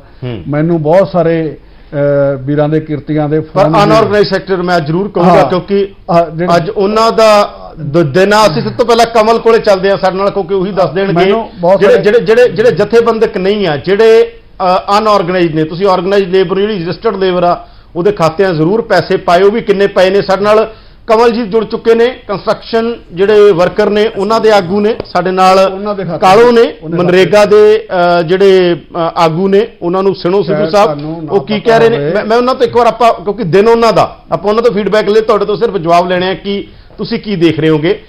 ਕਮਲ, ਕੀ ਕਹਿਣਾ ਚਾਹੁੰਦੇ ਹੋ ਤੁਸੀਂ ਅੱਜ ਇਸ ਦਿਨ ਦੇ ਉੱਤੇ? ਸਰਕਾਰ ਦਾਅਵਾ ਕਰ ਰਹੀ ਹੈ, ਕਿਰਤ ਮੰਤਰੀ ਸਾਡੇ ਨਾਲ ਨੇ ਲੇਬਰ ਮਿਨਿਸਟਰ ਬਲਬੀਰ ਸਿੱਧੂ, ਉਹ ਕਹਿ ਰਹੇ ਨੇ ਕਿ ਅਸੀਂ ਕਰੋਨਾ ਦੇ ਦੌਰ 'ਚ ਕਾਫੀ ਕੁਝ ਮਜ਼ਦੂਰਾਂ ਲਈ ਕੀਤਾ। ਕੀ ਕਹਿਣਾ ਚਾਹੁੰਦੇ ਹੋ ਕਮਲ ਜੀ?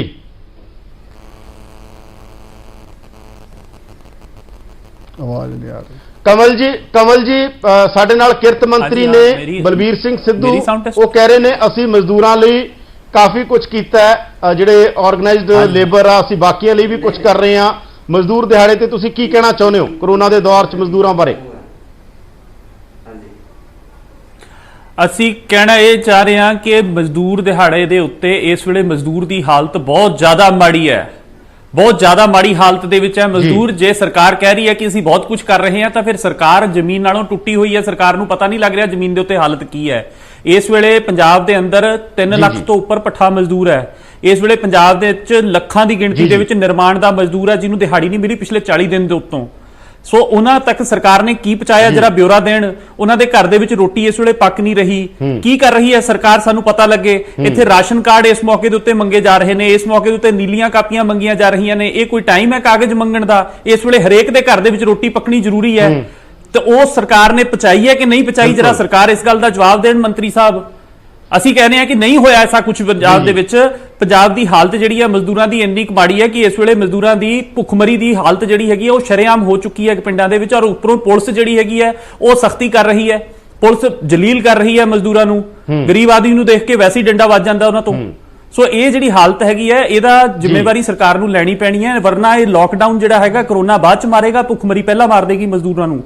ਸੋ ਇਸ ਕਰਕੇ ਨਰੇਗਾ ਮਜ਼ਦੂਰਾਂ ਦੇ ਕਰੋੜਾਂ ਰੁਪਏ ਦੇ ਬਕਾਏ ਨੇ ਸਰਕਾਰ ਨੇ ਰਿਲੀਜ਼ ਕਰਤੇ। ਕਮਲ ਜੁੜੇ ਰਹੋ ਤੁਸੀਂ ਨਾਲ ਸਿੱਧੂ ਸਾਡੇ ਨਾਲ। ਸਿੱਧੂ ਜਿਹੜਾ ਇਹ ਕਾਗਜ਼ ਦੇਖੇ ਜਾ ਰਹੇ ਨੇ, ਸਭ ਕੁਝ ਦੇਖਿਆ ਜਾ ਰਿਹਾ, ਤੁਹਾਨੂੰ ਲੱਗਦਾ ਨਹੀਂ ਇਸ ਦੌਰ 'ਚ ਤੁਹਾਨੂੰ ਇੱਕ ਖੁੱਲੀ ਅਪਰੋਚ ਰੱਖਣੀ ਚਾਹੀਦੀ ਹੈ ਮਜ਼ਦੂਰਾਂ ਬਾਰੇ ਸਰਕਾਰ ਨੂੰ, ਕਿਰਤ ਵਿਭਾਗ ਨੂੰ, ਕਿ ਖੁੱਲਾ ਹੋਵੇ ਤਾਂ ਕਿ ਉਹਨਾਂ ਦੀ ਮਦਦ ਹੋ ਸਕੇ? ਦੇਖੋ ਗੱਲ ਇਦਾਂ ਹੈ ਕਮਲ ਜੀ, ਤੁਸੀਂ ਜਿਹੜੀ ਗੱਲ ਕਰ ਰਹੇ ਹੋ ਪੱਠਾ ਮਜ਼ਦੂਰ, ਸਰਕਾਰ ਨੇ ਪੱਠੇ ਸਾਰੇ ਚਲਵਾਤੇ ਜੀ ਹਾਂਜੀ ਚਲਵਾਤੇ ਕਿ ਨਹੀਂ ਚਲਾਏ ਜੀ। ਔਰ ਦੂਜੀ ਗੱਲ, ਇੱਕ ਮੇਰੇ ਹਲਕੇ ਪੂਰੇ ਆਪਣਾ ਸੁਣੋ ਜੀ, ਲੁਧਿਆਣਾ ਜ਼ਿਲ੍ਹਾ ਮਾਈਗ੍ਰੇਟ ਲੇਬਰ ਹੈ, ਮਹਾਲੀ ਆ, ਜਿੱਥੇ ਕਿਤੇ ਵਰਕਰ ਹੈਗਾ ਜੀ, ਔਰ ਪਹਿਲੀ ਗੱਲ ਤਾਂ ਹਰ ਵਰਕਰ ਦਾ ਕਾਰਡ ਬਣਿਆ ਹੋਇਆ, ਜਿਹੜੇ ਕਾਰਡ ਨਹੀਂ ਵੀ ਬਣੇ ਹੋਏ ਮੈਂ ਇਸ ਗੱਲ ਦੀ ਗਰੰਟੀ ਭਰਦਾ ਕਿ ਕੱਲ ਵੀ ਅਸੀਂ ਇੱਥੇ ਫੈਸਲਾ ਕੀਤਾ ਸੀਐਮ ਸਾਹਿਬ ਨਾਲ ਕਿ ਜਿਹੜੇ ਕੋਲੇ ਕਾਰਡ ਹੈ ਜਾਂ ਨਹੀਂ ਹੈ, ਸਾਡੀ ਲਿਸਟ 'ਚ ਨਹੀਂ ਵੀ ਹੈਗਾ, ਜਿਹੜੀ ਮਾਈਗ੍ਰੈਂਟ ਲੇਬਰ ਵੀ ਹੈਗੀ ਆ, ਜਿਹੜੇ ਬਾਹਰਲੇ ਸੂਬਿਆਂ ਦੇ ਰਹਿਣ ਵਾਲੀ ਵੀ ਹੈਗੀ ਆ, ਅਸੀਂ ਉਹਨਾਂ ਨੂੰ ਵੀ ਰਾਸ਼ਨ ਪ੍ਰੋਵਾਈਡ ਕਰ ਰਹੇ ਹਾਂ। ਜੀ ਜੀ। ਔਰ ਮੈਂ ਖੁਦ ਆਪਣੇ ਹਲਕੇ ਦੇ ਵਿੱਚ ਤਕਰੀਬਨ 5,500 ਬੰਦੇ ਨੂੰ ਰੋਜ਼ ਦਾ ਅਸੀਂ ਜਿਹੜਾ ਕੁਕਡ ਫੂਡ ਸਪਲਾਈ ਕੀਤਾ ਜਾ ਰਿਹਾ ਹੈ। ਔਰ ਦੂਜੀ ਗੱਲ, ਤਕਰੀਬਨ ਅਸੀਂ ਪੂਰੇ ਪਿੰਡਾਂ 'ਚ, ਪੂਰੇ ਸ਼ਹਿਰ ਦੇ ਜਿੰਨੇ ਲੇਬਰ ਕਲੋਨੀਆਂ ਨੇ, ਉਹਨਾਂ ਤੇ ਜਾ ਕੇ ਪਤਾ ਕਰੋ, ਕੱਲੇ ਨੂੰ ਪੁੱਛੋ ਕਿ ਤੁਹਾਨੂੰ ਰਾਸ਼ਨ ਮਿਲਿਆ ਨਹੀਂ ਮਿਲਿਆ। ਸਿੱਧੂ ਜੀ ਇੱਕ ਵੱਡੀ ਸਿੱਧੂ ਜੀ ਇੱਕ ਵੱਡੀ ਖਬਰ ਆ ਰਹੀ ਹੈ, ਪ੍ਰਧਾਨ ਮੰਤਰੀ ਕੇਂਦਰ ਵੱਲੋਂ ਇੱਕ ਵੱਡਾ ਐਲਾਨ ਹੋਇਆ, 2 ਹਫ਼ਤਿਆਂ ਦੇ ਲਈ ਲਾਕਡਾਊਨ ਵੱਧ ਗਿਆ। ਇੱਕ ਵੱਡੀ ਖਬਰ ਆ ਰਹੀ ਹੈ ਸੈਂਟਰ ਦੇ ਹਵਾਲੇ ਤੋਂ, ਅਸੀਂ ਇਹ ਖਬਰ ਦੇ ਦਈਏ ਆਪਣੇ ਦਰਸ਼ਕਾਂ ਨੂੰ। 2 ਹਫ਼ਤੇ ਦੇ ਲਈ ਲਾਕਡਾਊਨ ਵਧਾ ਦਿੱਤਾ ਗਿਆ। ਇਸ ਟਾਈਮ ਦੀ ਸਭ ਤੋਂ ਵੱਡੀ ਬ੍ਰੇਕਿੰਗ ਨਿਊਜ਼ 18 ਪੰਜਾਬ ਹਰਿਆਣਾ ਹਿਮਾਚਲ ਤੇ 2 ਹਫ਼ਤੇ ਦੇ ਲਈ ਲਾਕਡਾਊਨ ਵਧਾਇਆ ਗਿਆ। ਜਿਵੇਂ ਪੰਜਾਬ ਦੇ ਅੰਦਰ 2 ਹਫ਼ਤਿਆਂ ਲਈ ਕਰਫਿਊ ਵਧਾਇਆ ਗਿਆ ਸੀ, ਉਸੇ ਤਰ੍ਹਾਂ ਪੂਰੇ ਦੇਸ਼ ਦੇ ਅੰਦਰ, ਪੂਰੇ ਦੇਸ਼ 'ਚ ਲਾਕਡਾਊਨ ਵਧਾ ਦਿੱਤਾ ਗਿਆ 2 ਹਫ਼ਤਿਆਂ ਦੇ ਲਈ। 2 ਹਫ਼ਤਿਆਂ ਲਈ ਲਾਕਡਾਊਨ ਵਧਾਇਆ ਗਿਆ। 4 ਮਈ ਤੋਂ 17 ਤੱਕ ਵਧਾਇਆ ਗਿਆ ਲਾਕਡਾਊਨ। ਤਾਂ ਲਾਕਡਾਊਨ ਵੱਧ ਚੁੱਕਿਆ, ਜਿਹਦੀ ਚਰਚਾ ਪਹਿਲਾਂ ਹੀ ਚੱਲ ਰਹੀ ਸੀ, ਕਿਉਂਕਿ ਜਿੰਨੇ ਮੁੱਖ ਮੰਤਰੀਆਂ ਨਾਲ ਗੱਲਬਾਤ ਹੋਈ ਸੀ ਕੈਪਟਨ ਅਮਰਿੰਦਰ ਸਿੰਘ ਦੀ, ਉਹਦੇ 'ਚੋਂ ਗੱਲ ਇਹੀ ਨਿਕਲ ਕੇ ਆਈ ਸੀ ਮੋਟੇ ਤੌਰ ਦੇ ਉੱਤੇ। ਕੈਪਟਨ ਅਮਰਿੰਦਰ ਸਿੰਘ ਨਾਲ ਹੋਈ ਜਾਂ ਹੋਰ ਮੁੱਖ ਮੰਤਰੀਆਂ ਨਾਲ ਪ੍ਰਧਾਨ ਮੰਤਰੀ ਦੀ ਗੱਲਬਾਤ ਹੋਈ ਸੀ, ਉਹਦੇ 'ਚੋਂ ਇਹੀ ਗੱਲ ਨਿਕਲ ਕੇ ਆਈ ਸੀ ਕਿ ਲਾਕਡਾਊਨ ਵਧੇਗਾ। ਸਟੇਟਾਂ ਆਲਰੇਡੀ ਵਧਾ ਰਹੀਆਂ ਸੀ ਕਰਫਿਊ ਤੇ ਲਾਕਡਾਊਨ, ਤੇ ਸੈਂਟਰ ਨੇ ਵੀ ਐਲਾਨ ਕਰ ਦਿੱਤਾ ਦੇਸ਼ 'ਚ 4 ਮਈ ਤੋਂ 17 ਮਈ ਤੱਕ ਲਾਕਡਾਊਨ ਵਧਾਇਆ ਗਿਆ। ਇਸ ਟਾਈਮ ਦੀ ਸਭ ਤੋਂ ਵੱਡੀ ਖਬਰ ਪੂਰੇ ਦੇਸ਼ ਲਈ, ਪੰਜਾਬ ਲਈ, ਕਿ ਬਾਕੀ ਸੂਬਿਆਂ ਦੇ ਨਾਲ ਜੋ ਰਿਸ਼ਤਾ ਇੱਕ ਬਣਦਾ ਹੁੰਦਾ, ਕਿਉਂਕਿ ਕਰਫਿਊ ਹੈ ਇੱਥੇ, ਤਾਂ ਬਾਕੀ ਸੂਬਿਆਂ ਦੇ ਅੰਦਰ ਕੀ ਹੋਏਗਾ, ਦੇਸ਼ 'ਚ ਕੀ ਹੋਏਗਾ, ਸਭ ਦੇ ਮਨ 'ਚ ਇਹ ਸਵਾਲ ਸੀ।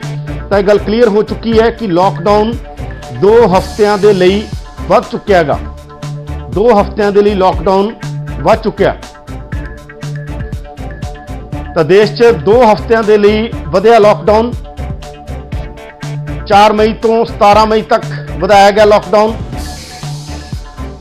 ਤੇ ਲਾਕਡਾਊਨ ਦੇ ਬਾਰੇ ਪਹਿਲਾਂ ਹੀ ਇੱਕ ਰਾਏ ਬਣ ਚੁੱਕੀ ਸੀ ਕਿ ਕਿਤੇ ਜੋ ਪਹਿਲਾਂ ਕੰਮ ਕੀਤਾ, ਹੁਣ ਤੱਕ ਜੋ ਕੰਮ ਕੀਤਾ ਹੈ, ਜੇ ਲਾਕਡਾਊਨ ਹਟਾ ਦਿੱਤਾ ਗਿਆ, ਕਰਫਿਊ ਹਟਾ ਦਿੱਤਾ ਗਿਆ, ਤਾਂ ਫਿਰ ਉਹੀ ਸਿਚੁਏਸ਼ਨ ਬਣ ਜਾਏਗੀ। ਇਹ ਆਮ ਤੌਰ ਤੇ ਇੱਕ ਸਹਿਮਤੀ ਬਣ ਰਹੀ ਸੀ ਕਿ ਜਿਹੜੀ ਇੱਕ ਹੁਣ ਤੱਕ ਦੀ ਸਾਰੀ ਗੱਲਬਾਤ ਸੀ, ਜੇ ਜੋ ਅਸੀਂ ਹੁਣ ਕੀਤਾ ਹੈ, ਕਿਤੇ ਉਹੀ ਚੀਜ਼ਾਂ ਉਧਰ ਨੂੰ ਫੇਰ ਨਾ ਚਲੀਆਂ ਜਾਣ। ਇਹ ਗੱਲ ਬਕਾਇਦਾ ਤੌਰ ਦੇ ਉੱਤੇ ਕਹੀ ਜਾ ਰਹੀ ਸੀ। ਤਾਂ ਲਾਕਡਾਊਨ ਵਧਾ ਦਿੱਤਾ ਗਿਆ। ਇਸ ਟਾਈਮ ਦੀ ਸਭ ਤੋਂ ਵੱਡੀ ਖਬਰ ਇਹ ਹੈ, 2 ਹਫ਼ਤਿਆਂ ਦੇ ਲਈ ਲਾਕਡਾਊਨ ਬਕਾਇਦਾ ਤੌਰ ਦੇ ਉੱਤੇ ਵਧਾਇਆ ਗਿਆ ਹੈਗਾ। ਤੇ ਹੁਣ ਸਵਾਲ ਇਹੀ ਹੈ ਕਿ ਲਾਕਡਾਊਨ, ਪੰਕਜ ਕਪਾਹੀ ਸਾਡੇ ਨਾਲ ਜੁੜ ਚੁੱਕੇ ਨੇ, ਸਾਡੇ ਪੱਤਰਕਾਰ, ਗੱਲਬਾਤ ਕਰਦੇ ਹਾਂ ਪੰਕਜ ਦੇ ਨਾਲ। ਤਾਂ ਪੰਕਜ ਕਪਾਹੀ ਸਾਡੇ ਪੱਤਰਕਾਰ ਸਾਡੇ ਨਾਲ ਜੁੜਨਗੇ। ਗ੍ਰੀਨ ਤੇ ਔਰੰਜ 2 ਹਫ਼ਤਿਆਂ ਦੇ ਲਈ ਵਧਾਇਆ ਗਿਆ, ਹੋਰ ਬਹੁਤ ਸਾਰਾ ਕੁਝ ਕਿਹਾ ਜਾ ਰਿਹਾ ਇਸ ਮਸਲੇ ਦੇ ਅੰਦਰ ਕਿ ਅੱਗੇ ਕੀ ਹੈ। ਲਾਕਡਾਊਨ 3 ਸ਼ੁਰੂ ਹੋ ਚੁੱਕਿਆ ਹੈ, ਕਿ ਹੁਣ ਲਾਕਡਾਊਨ 4 ਵੱਲ ਜਾਵਾਂਗੇ ਜਾਂ ਇਹ ਸਿਚੁਏਸ਼ਨ ਕੰਟਰੋਲ ਹੋ ਜਾਏਗੀ। ਹਾਲਾਂਕਿ ਪੂਰੇ ਦੇਸ਼ 'ਚ ਮੰਨਿਆ ਜਾ ਰਿਹਾ ਕਿ ਮਈ ਮਹੀਨੇ ਪੀਕ ਹੋਏਗਾ, ਮਈ ਮਹੀਨਾ ਪੀਕ ਹੋਏਗਾ। ਪੰਜਾਬ 'ਚ ਵੀ ਕਿਹਾ ਜਾ ਰਿਹਾ, ਦੇਸ਼ 'ਚ ਵੀ ਕਿਹਾ ਜਾ ਰਿਹਾ। ਗ੍ਰੀਨ ਤੇ ਔਰੰਜ ਜ਼ੋਨ 'ਚ ਛੋਟਾਂ ਦਿੱਤੀਆਂ ਜਾਣਗੀਆਂ, ਇਹ ਵੀ ਕਿਹਾ ਗਿਆ ਕੇਂਦਰ ਵੱਲੋਂ। ਕੇਂਦਰ ਸਰਕਾਰ ਦੇ ਵੱਲੋਂ ਕਿਹਾ ਗਿਆ ਕਿ ਗ੍ਰੀਨ ਤੇ ਔਰੰਜ ਜ਼ੋਨ 'ਚ ਛੋਟਾਂ ਬਕਾਇਦਾ ਤੌਰ ਤੇ ਦਿੱਤੀਆਂ ਜਾਣਗੀਆਂ। ਪਰ 4 ਮਈ ਤੋਂ 17 ਮਈ ਤੱਕ ਪਾਰਟ 3 ਸ਼ੁਰੂ ਹੋ ਚੁੱਕਿਆ ਲਾਕਡਾਊਨ ਦਾ।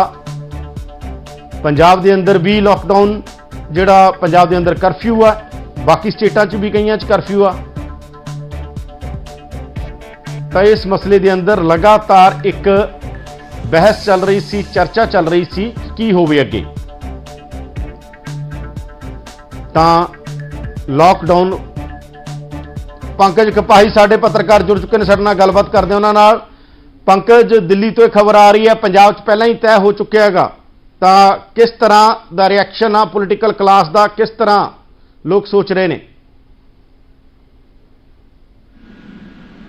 ਬਿਲਕੁਲ ਯਾਦਵਿੰਦਰ, ਕਿਉਂਕਿ ਹੱਲੇ ਵੀ ਲਗਾਤਾਰ ਕੇਸਿਸ ਜਿਹੜੇ ਨੇ ਉਹਨਾਂ ਦਾ ਅੰਕੜਾ ਵੱਧਦਾ ਹੋਇਆ ਨਜ਼ਰ ਆ ਰਿਹਾ ਹੈ, ਔਰ ਕਿਤੇ ਵੀ ਹਾਲਾਤ ਜਿਹੜੇ ਨੇ ਉਹ ਨੋਰਮਲ ਹੁੰਦੇ ਹੋਏ ਨਜ਼ਰ ਨਹੀਂ ਆਉਂਦੇ। ਔਰ ਇਸੇ ਕਰਕੇ ਸਾਰੇ ਹਾਲਾਤਾਂ ਨੂੰ ਦੇਖਦੇ ਹੋਏ ਬਕਾਇਦਾ ਤੌਰ ਤੇ ਜਿਹੜਾ ਹੋਮ ਮਿਨਿਸਟਰੀ ਵੱਲੋਂ ਹੁਣ ਇਹ ਐਲਾਨ ਕੀਤਾ ਗਿਆ, ਇਹ ਸਾਫ਼ ਕਰ ਦਿੱਤਾ ਕਿ ਅਗਲੇ 2 ਹਫ਼ਤਿਆਂ ਤੱਕ ਹੋਰ ਕਰਫਿਊ ਜਿਹੜਾ ਵਾ ਪੂਰੇ ਮੁਲਕ ਦੇ ਵਿੱਚ ਜਾਰੀ ਰਹੇਗਾ। ਹਾਲਾਂਕਿ ਪੰਜਾਬ ਦੇ ਮੁੱਖ ਮੰਤਰੀ ਕੈਪਟਨ ਅਮਰਿੰਦਰ ਸਿੰਘ ਹੋਰਾਂ ਨੇ ਇਸ ਦਾ ਐਲਾਨ 2 ਦਿਨ ਪਹਿਲਾਂ ਹੀ ਕਰ ਦਿੱਤਾ ਸੀਗਾ ਕਿ ਕਰਫਿਊ ਜਿਹੜਾ ਵਾ 2 ਹਫ਼ਤਿਆਂ 'ਚ ਪੰਜਾਬ ਦੇ ਲਈ ਜਾਰੀ ਰਹੇਗਾ। ਲੇਕਿਨ ਅੱਜ ਕੇਂਦਰ ਸਰਕਾਰ ਦਾ ਇੱਕ ਵੱਡਾ ਫੈਸਲਾ ਹੈ, ਔਰ ਉਹ ਹੈ ਜੋ ਲਗਾਤਾਰ ਇਹ ਕਿਹਾ ਜਾ ਰਿਹਾ ਸੀਗਾ ਕਿ ਕੇਸਿਸ ਵੱਧਦੇ ਹੋਏ ਨਜ਼ਰ ਆ ਰਹੇ ਨੇ, ਔਰ ਇਹਨਾਂ ਕੇਸਾਂ ਨੂੰ ਕਿਵੇਂ ਰੋਕਿਆ ਜਾਵੇ, ਕਿਉਂਕਿ ਦੂਜੇ ਮੁਲਕਾਂ ਦੀ ਵੀ ਗੱਲ ਕੀਤੀ ਜਾਵੇ, ਚਾਹੇ ਅਮਰੀਕਾ ਹੋਵੇ ਚਾਹੇ ਯੂਰਪ ਹੋਵੇ, ਹਰ ਪਾਸੇ ਆંકੜਾ ਜਿਹੜਾ ਵਾ ਕੇਸਿਸ ਦਾ ਵੱਧਦਾ ਹੋਇਆ ਨਜ਼ਰ ਆ ਰਿਹਾ ਵਾ। ਮੈਂ ਅਮਰੀਕਾ ਦੀ ਹੀ ਗੱਲ ਕਰਾਂ ਤਾਂ ਅਮਰੀਕਾ ਦੇ ਵਿੱਚ ਇਸ ਵੇਲੇ 10,95,000 ਕੇਸਿਸ ਜਿਹੜੇ ਨੇ ਹੋਏ ਨੇ, ਔਰ ਹਲੇ ਤੱਕ ਦੀ ਵੈਕਸੀਨ ਤਿਆਰ ਨਹੀਂ ਹੋਈ। ਵੈਕਸੀਨ ਕਦੋਂ ਤੱਕ ਤਿਆਰ ਹੋਏਗੀ ਇਹ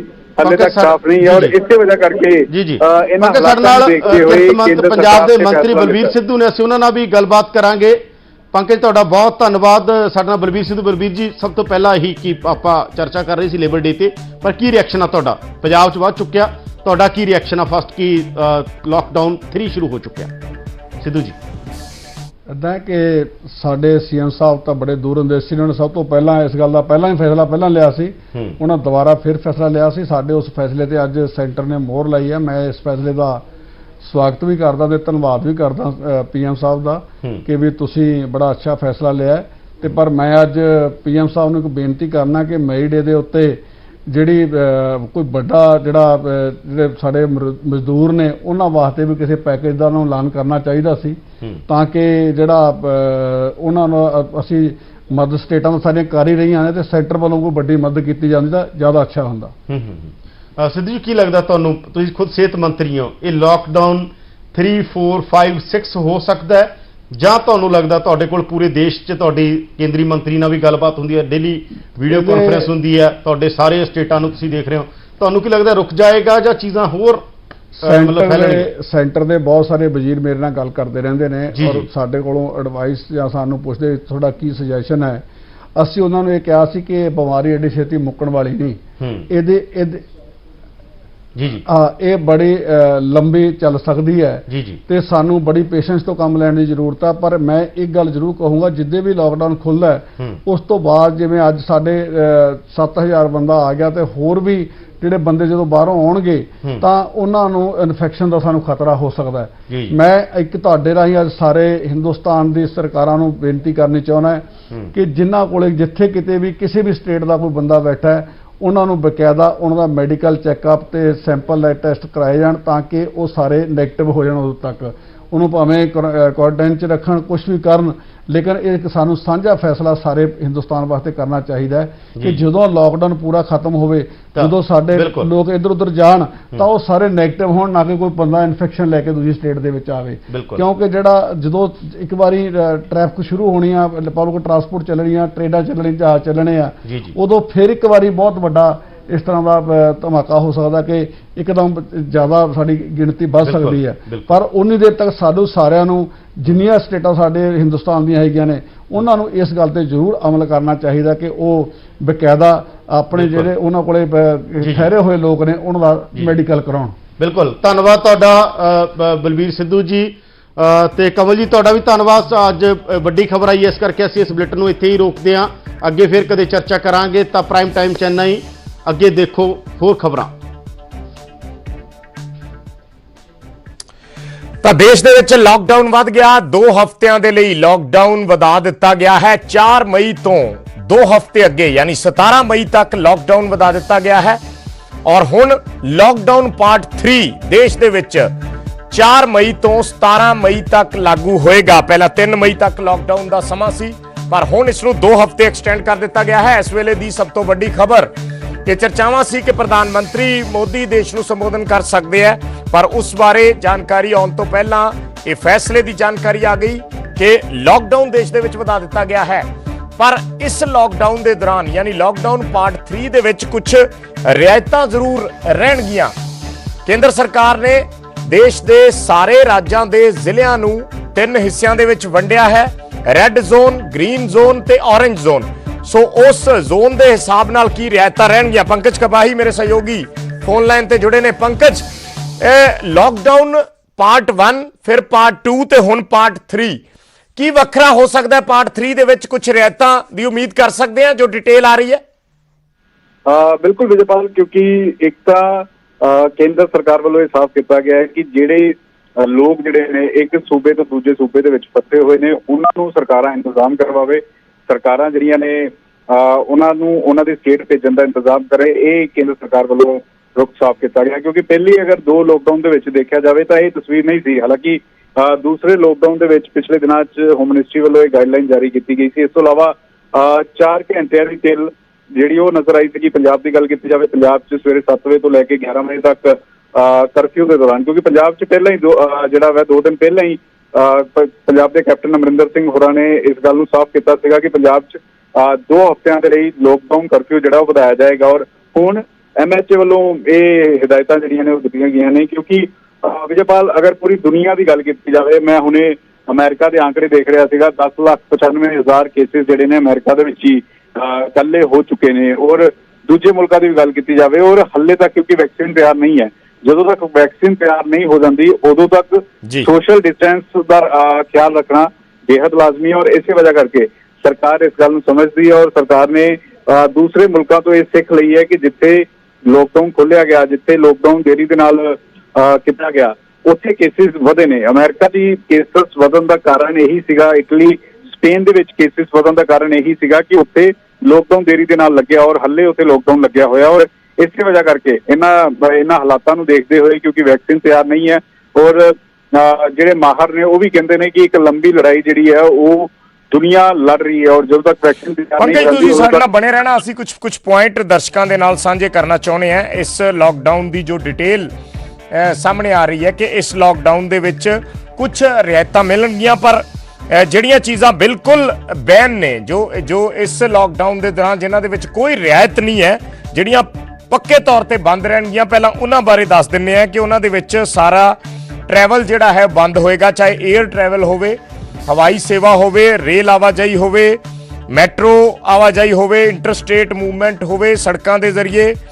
ਸਕੂਲ ਕਾਲਜ, ਹੋਰ ਜਿਹੜੇ ਸਿੱਖਿਆ ਸੰਸਥਾਨ ਨੇ, ਕੋਚਿੰਗ ਇੰਸਟੀਚਿਊਟ ਨੇ, ਹਸਪਿਟੈਲਿਟੀ ਸਰਵਿਸਿਜ਼ ਨੇ, ਜਿਵੇਂ ਹੋਟਲਸ ਨੇ, ਰੈਸਟੋਰੈਂਟ ਨੇ, ਜਾਂ ਐਸੀਆਂ ਜਗ੍ਹਾ ਨੇ ਜਿੱਥੇ ਵੱਡੀ ਗੈਦਰਿੰਗ ਹੋ ਸਕਦੀ ਹੈ, ਮਸਲਨ ਮਾਲਸ ਨੇ, ਸਿਨੇਮਾ ਘਰ ਨੇ, ਜਿਮਨੇਜ਼ੀਅਮ ਹਾਲ ਨੇ, ਸਪੋਰਟਸ ਕੰਪਲੈਕਸ ਨੇ, ਜਾਂ ਫਿਰ ਉਸ ਤੋਂ ਇਲਾਵਾ ਕੋਈ ਸਿਆਸੀ ਪਾਰਟੀਆਂ ਦੇ ਪ੍ਰੋਗਰਾਮ ਨੇ, ਕੋਈ ਕਲਚਰਲ ਪ੍ਰੋਗਰਾਮ ਹੈ। ਇਸ ਤਰੀਕੇ ਦੀ ਹਰ ਤਰ੍ਹਾਂ ਦੀ ਗਤੀਵਿਧੀ ਜਿਹੜੀ ਹੈ ਉਹ ਬੈਨ ਹੋਏਗੀ। ਜੋ ਹੁਣ ਲਾਕਡਾਊਨ 3 ਦੇ ਵਿੱਚ ਜੋ ਰਿਆਇਤਾਂ ਦੀ ਗੱਲ ਕੀਤੀ ਗਈ ਹੈ, ਉਸ ਦੇ ਵਿੱਚ ਪਹਿਲਾਂ ਇਹ ਜਗ੍ਹਾ ਦੱਸੀਆਂ ਗਈਆਂ, ਇਲਾਕੇ ਜਿਹੜੇ ਨੇ ਉਹਨਾਂ ਨੂੰ ਪਹਿਲਾਂ ਤਾਂ ਜ਼ਿਲ੍ਹਿਆਂ ਨੂੰ ਰੈੱਡ, ਗ੍ਰੀਨ ਤੇ ਔਰੰਜ ਜ਼ੋਨ ਦੇ ਵਿੱਚ ਵੰਡਿਆ ਗਿਆ ਔਰ ਫਿਰ ਅੱਗੇ ਦੀ ਅੱਗੇ ਜਿਹੜੇ ਵੱਡੇ ਏਰੀਏ ਨੇ ਉਹਨਾਂ ਦੇ ਵਿੱਚ ਵੀ ਜਿਹੜੇ ਜ਼ੋਨ ਡਿਵਾਈਡ ਕੀਤੇ ਗਏ ਨੇ ਕਿ ਅਗਰ ਕਿਸੇ ਜ਼ਿਲ੍ਹੇ ਦੇ ਵਿੱਚ ਇੱਕ ਇਲਾਕਾ ਇੱਥਾ ਐਸਾ ਹੈ ਜਿੱਥੇ ਬਹੁਤ ਜ਼ਿਆਦਾ ਕੇਸਿਸ ਨੇ ਔਰ ਬਾਕੀ ਇਲਾਕਾ ਐਸਾ ਹੈ ਜਿੱਥੇ ਪਿਛਲੇ 20 ਜਾਂ 21 ਦਿਨ ਤੋਂ ਕੋਈ ਕੇਸ ਨਹੀਂ ਆਇਆ, ਤਾਂ ਉਹਨਾਂ ਨੂੰ ਵੀ ਅਲੱਗ-ਅਲੱਗ ਜ਼ੋਨਸ ਦੇ ਵਿੱਚ ਡਿਵਾਈਡ ਕੀਤਾ ਜਾ ਸਕਦਾ ਹੈ। ਇਹ ਜਿਹੜਾ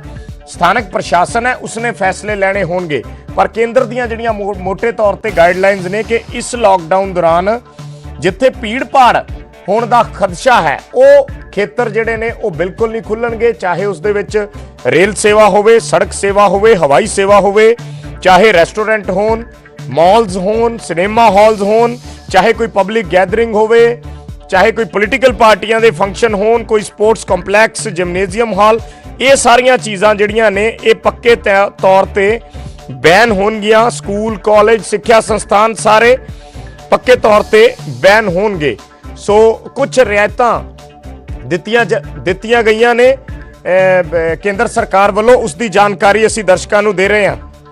शैलेंद्र वांगू मेरे सहयोगी जुड़े ने साढ़े नाल फोन लाइन पे। शैलेंद्र, और क्या क्या देख सकते हैं जो रियायतें दी गई है खास तौर पर? देखिए, जाहिर तौर पर ये एक बड़ा फैसला है। एक बार फिर से लॉकडाउन को एक्सटेंड किया गया है। ये दूसरी बार है जब लॉकडाउन को एक्सटेंड किया गया है। इस बार 4 मई को खत्म हो रहा था लॉकडाउन और 4 मई से ही अब 2 हफ्तों के लिए लॉकडाउन को बढ़ाया गया है। लेकिन इस बार काफी हद तक रिलैक्सेशन दी गई है। आपको बता दें कि पहले इस बात की बात कि क्या नहीं बदलेगा, स्कूल नहीं खुलेंगे, कॉलेज नहीं खुलेंगे, cinema hall, malls, gymnasium, swimming pool ये सब बंद रहेगा, इंटरस्टेट ट्रेवल बंद रहेगा, airlines, road transport, train, special train को छोड़ के बाकी ट्रेन सब बंद रहेंगी, कुछ नहीं चलेगा इन 2 हफ्तों तक।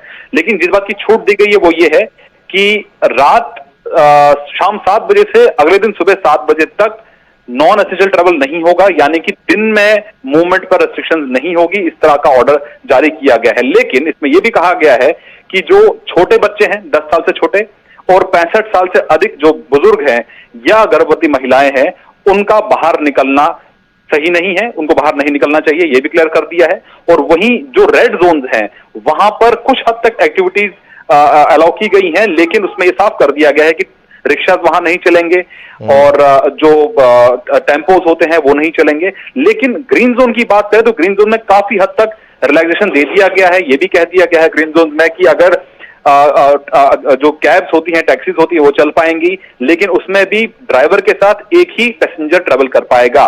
उसी तरह से अगर कोई प्राइवेट व्हीकल है उसमें ड्राइवर के साथ 2 लोग और ट्रेवल कर सकते हैं। तो जाहिर तौर पर एक बड़ी राहत, एक नई गाइडलाइंस, जहां पर देश को फिर से इन गाइडलाइंस को फॉलो करना होगा। लेकिन यह भी इसमें कहा गया है कि कुछ सावधानियां बरतनी होंगी, कुछ चीजों को बदला नहीं गया है। लेकिन आपको याद दिला दें कि आज सुबह ही प्रधानमंत्री मोदी की एक अहम मुलाकात हुई थी गृह मंत्री अमित शाह से और सीडीएस बिपिन रावत से, और उसमें पीयूष गोयल भी शामिल थे, जिसमें काफी बड़े फैसले लिए गए। जिसमें एक फैसला ये भी है कि देश भर में फंसे जो मजदूर हैं उनको राहत पहुंचाई जाएगी, उनके लिए स्पेशल ट्रेन चलाई जाएंगी, जो आज से शुरू हो चुका है। तो जाहिर तौर पर कदम उठाए जा रहे हैं, सिचुएशन को देखते हुए, हालात को देखते हुए कदम उठाए जा रहे हैं, इसलिए जल्दी गाइडलाइंस जारी की गई है।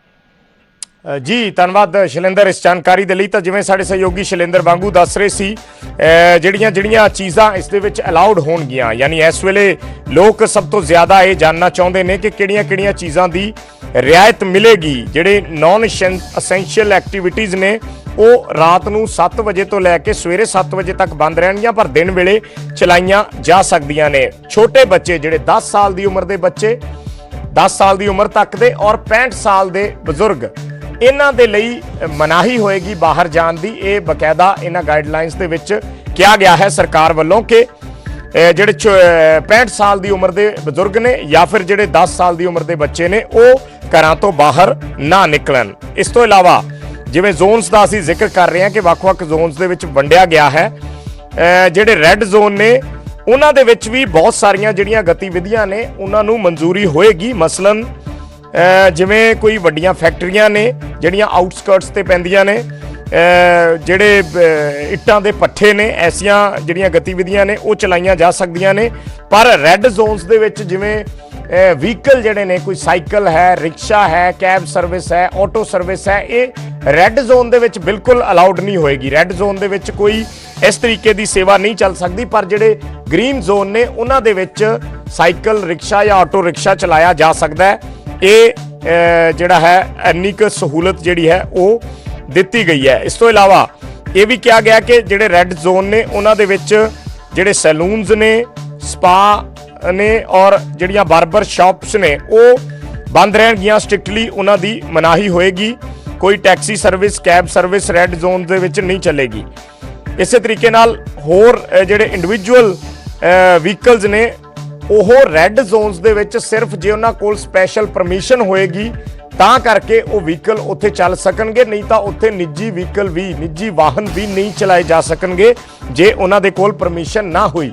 ਬਾਕੀ ਜ਼ੋਨਸ ਦੇ ਵਿੱਚ ਜੇ ਤੁਸੀਂ ਕਿਸੇ ਕੰਮ ਲਈ ਜਾਂ ਆਪਣੀ ਫੈਕਟਰੀ ਲਈ ਜਾਂ ਆਪਣੀ ਦੁਕਾਨ ਲਈ ਜਾ ਰਹੇ ਹੋ, ਯਾਨੀ ਗ੍ਰੀਨ ਜ਼ੋਨ ਦੇ ਵਿੱਚ ਜਾਂ ਔਰੇਂਜ ਜ਼ੋਨ ਦੇ ਵਿੱਚ, ਤਾਂ ਉੱਥੇ ਤੁਹਾਨੂੰ ਵਹੀਕਲ ਲਿਜਾਣ ਦੀ ਜਿਹੜੀ ਹੈ ਉਹ ਆਗਿਆ ਹੋਏਗੀ। ਪਰ ਰੈੱਡ ਜ਼ੋਨ ਦੇ ਵਿੱਚ ਤੁਸੀਂ ਬਗੈਰ ਵਿਸ਼ੇਸ਼ ਪਰਮਿਸ਼ਨ ਤੋਂ ਆਪਣਾ ਵਹੀਕਲ ਵੀ ਨਹੀਂ ਲਿਜਾ ਪਾਓਗੇ। ਇਸ ਕਰਕੇ ਰੈੱਡ ਜ਼ੋਨ ਦੇ ਵਿੱਚ ਹਾਲੇ ਸਰਕਾਰ ਵੱਲੋਂ ਜ਼ਿਆਦਾ ਸਖਤੀ ਜਿਹੜੀ ਹੈ ਉਹ ਰੱਖੀ ਗਈ ਹੈ। ਸੋ ਹੋਰ ਜਿਹੜੀਆਂ ਇੰਡਸਟਰੀਅਲ ਐਕਟੀਵਿਟੀਜ਼ ਨੇ ਰੈੱਡ ਜ਼ੋਨਸ ਦੇ ਵਿੱਚ ਵੀ ਜਿਹੜੀ ਅਸੀਂ ਗੱਲ ਕਰ ਰਹੇ ਹਾਂ, ਉਹ ਜਿਹੜੀਆਂ ਐਸੈਂਸ਼ੀਅਲ ਗੁੱਡਸ, ਜ਼ਰੂਰੀ ਸਮਾਨ ਦੀਆਂ ਜਿਹੜੀਆਂ ਫੈਕਟਰੀਆਂ ਨੇ, ਇਨਕਲੂਡਿੰਗ ਡਰੱਗਸ ਨੇ, ਫਾਰਮਾਸਿਊਟੀਕਲਸ ਨੇ, ਮੈਡੀਕਲ ਡਿਵਾਈਸਿਸ ਨੇ, ਰॉ ਮਟੀਰੀਅਲਸ ਹੈ, ਇਹ ਸਾਰੀ ਜਿਹੜੀ ਪ੍ਰੋਡਕਸ਼ਨ ਹੁੰਦੀ ਹੈ ਇਸ ਦੇ ਉਤਪਾਦਨ ਦੀ ਮਨਜ਼ੂਰੀ ਹੋਏਗੀ। ਉਹ ਰੈੱਡ ਜ਼ੋਨਸ ਦੇ ਵਿੱਚ ਵੀ ਇਹ ਜਿਹੜੇ ਉਦਯੋਗ ਨੇ ਉਹ ਚੱਲ ਸਕਣਗੇ। ਇਹ ਰਿਆਇਤ ਕੇਂਦਰ ਸਰਕਾਰ ਵੱਲੋਂ ਆਪਣੇ ਨਵੇਂ ਹੁਕਮਾਂ ਦੇ ਵਿੱਚ ਦਿੱਤੀ ਗਈ ਹੈ। ਸੋ ਇੱਕ ਵਾਰੀ ਫਿਰ ਦੱਸ ਦਿੰਦੇ ਹਾਂ ਕਿ ਸਾਰੇ ਜਿਹੜੇ ਸਕੂਲ ਕਾਲਜਿਸ ਨੇ ਉਹ ਬੰਦ ਰਹਿਣਗੇ, ਮਾਲਸ ਬੰਦ ਰਹਿਣਗੇ, ਜਿਮਨੇਜ਼ੀਅਮ ਹਾਲ ਬੰਦ ਰਹਿਣਗੇ, ਸਪੋਰਟਸ ਕੰਪਲੈਕਸ ਬੰਦ ਰਹਿਣਗੇ, ਹੋਟਲ, ਰੈਸਟੋਰੈਂਟ ਇਹ ਕਿਤੇ ਵੀ ਖੋਲ੍ਹਣ ਦੀ ਮਨਾਹੀ ਨਹੀਂ ਹੋਏਗੀ, ਚਾਹੇ ਕੋਈ ਵੀ ਜ਼ੋਨ ਹੋਵੇ। ਰੇਲ ਸੇਵਾ, ਮੈਟਰੋ ਸੇਵਾ, ਹਵਾਈ ਸੇਵਾ, ਇੱਕ ਤੋਂ ਦੂਜੇ ਰਾਜਾਂ ਦੇ ਵਿੱਚ ਸੜਕੀ ਸੇਵਾ, ਇਹ ਸਾਰੀ ਬੰਦ ਰਹੇਗੀ। ਪਰ ਜਿਹੜੀਆਂ ਫੈਕਟਰੀਆਂ ਨੇ ਆਊਟਸਕਰਟਸ ਤੇ ਬਣੀਆਂ ਹੋਈਆਂ ਨੇ, ਬਾਹਰ ਖੁੱਲੇ ਇਲਾਕਿਆਂ 'ਚ ਨੇ, ਉਹਨਾਂ ਨੂੰ ਖੁੱਲ੍ਹਣ ਦੀ ਇਜਾਜ਼ਤ ਹੋਏਗੀ। ਜਿਹੜੀਆਂ ਛੋਟੀਆਂ ਦੁਕਾਨਾਂ ਨੇ ਬਾਜ਼ਾਰਾਂ ਦੇ ਵਿੱਚ, ਮਾਰਕੀਟਸ ਦੇ ਵਿੱਚ ਜਿਹੜੀਆਂ ਦੁਕਾਨਾਂ ਨੇ, ਉਹ ਦੁਕਾਨਾਂ ਸ਼ਹਿਰੀ ਇਲਾਕਿਆਂ ਦੇ ਵਿੱਚ ਤਾਂ ਜਿਹੜੇ ਭੀੜ ਭਾੜ ਵਾਲੇ ਬਾਜ਼ਾਰ ਨਹੀਂ ਹੈ, ਜਿਹੜੇ ਮੇਨ ਮਾਰਕੀਟਸ ਨਹੀਂ ਹੈ, ਉੱਥੇ ਖੁੱਲ੍ਹਣ ਦੀ ਇਜਾਜ਼ਤ ਹੋਏਗੀ। ਪਰ ਮੇਨ ਬਾਜ਼ਾਰ ਜਿਹੜੇ ਨੇ ਉਹ ਬੰਦ ਰਹਿਣਗੇ। ਉਹ ਮੇਨ ਬਾਜ਼ਾਰਾਂ ਦੀਆਂ ਦੁਕਾਨਾਂ ਨਹੀਂ ਖੋਲ੍ਹੀਆਂ ਜਾ ਸਕਣਗੀਆਂ ਸ਼ਹਿਰੀ ਇਲਾਕਿਆਂ ਦੇ ਵਿੱਚ। ਪੇਂਡੂ ਇਲਾਕਿਆਂ ਦੇ ਵਿੱਚ ਜਿੰਨੀਆਂ ਵੀ ਦੁਕਾਨਾਂ ਨੇ ਉਹ ਖੋਲ੍ਹੀਆਂ ਜਾ ਸਕਣਗੀਆਂ, ਉਸ ਤੇ ਕੋਈ ਬੈਨ ਜਿਹੜਾ ਹੈ ਉਹ ਨਹੀਂ ਹੋਏਗਾ। ਸੋ ਵੱਖ-ਵੱਖ ਜ਼ੋਨਾਂ ਦੇ ਵਿੱਚ ਵੰਡਿਆ ਗਿਆ ਹੈ ਪੂਰੇ ਏਰੀਏ ਨੂੰ, ਪੂਰੇ ਇਲਾਕੇ ਨੂੰ, ਔਰ ਉਸੇ ਤਰੀਕੇ ਨਾਲ ਅਸੀਂ ਦਰਸ਼ਕਾਂ ਨੂੰ ਜਾਣਕਾਰੀ ਦੇ ਰਹੇ ਹਾਂ ਕਿ 2 ਹਫ਼ਤੇ ਦਾ ਜਿਹੜਾ ਲਾਕਡਾਊਨ ਵਧਾ ਦਿੱਤਾ ਗਿਆ ਹੈ। ਹਦਾਇਤਾਂ ਸਰਕਾਰ ਦੀਆਂ ਜ਼ਰੂਰ ਨੇ, ਉਸ ਨੂੰ ਲੈ ਕੇ ਛੋਟੇ ਬੱਚੇ 10 ਸਾਲ ਦੀ ਉਮਰ ਦੇ ਉਹ ਘਰਾਂ ਤੋਂ ਬਾਹਰ ਨਾ ਨਿਕਲਣ, ਇਹ ਸਰਕਾਰ ਨੇ ਕਿਹਾ ਹੈ।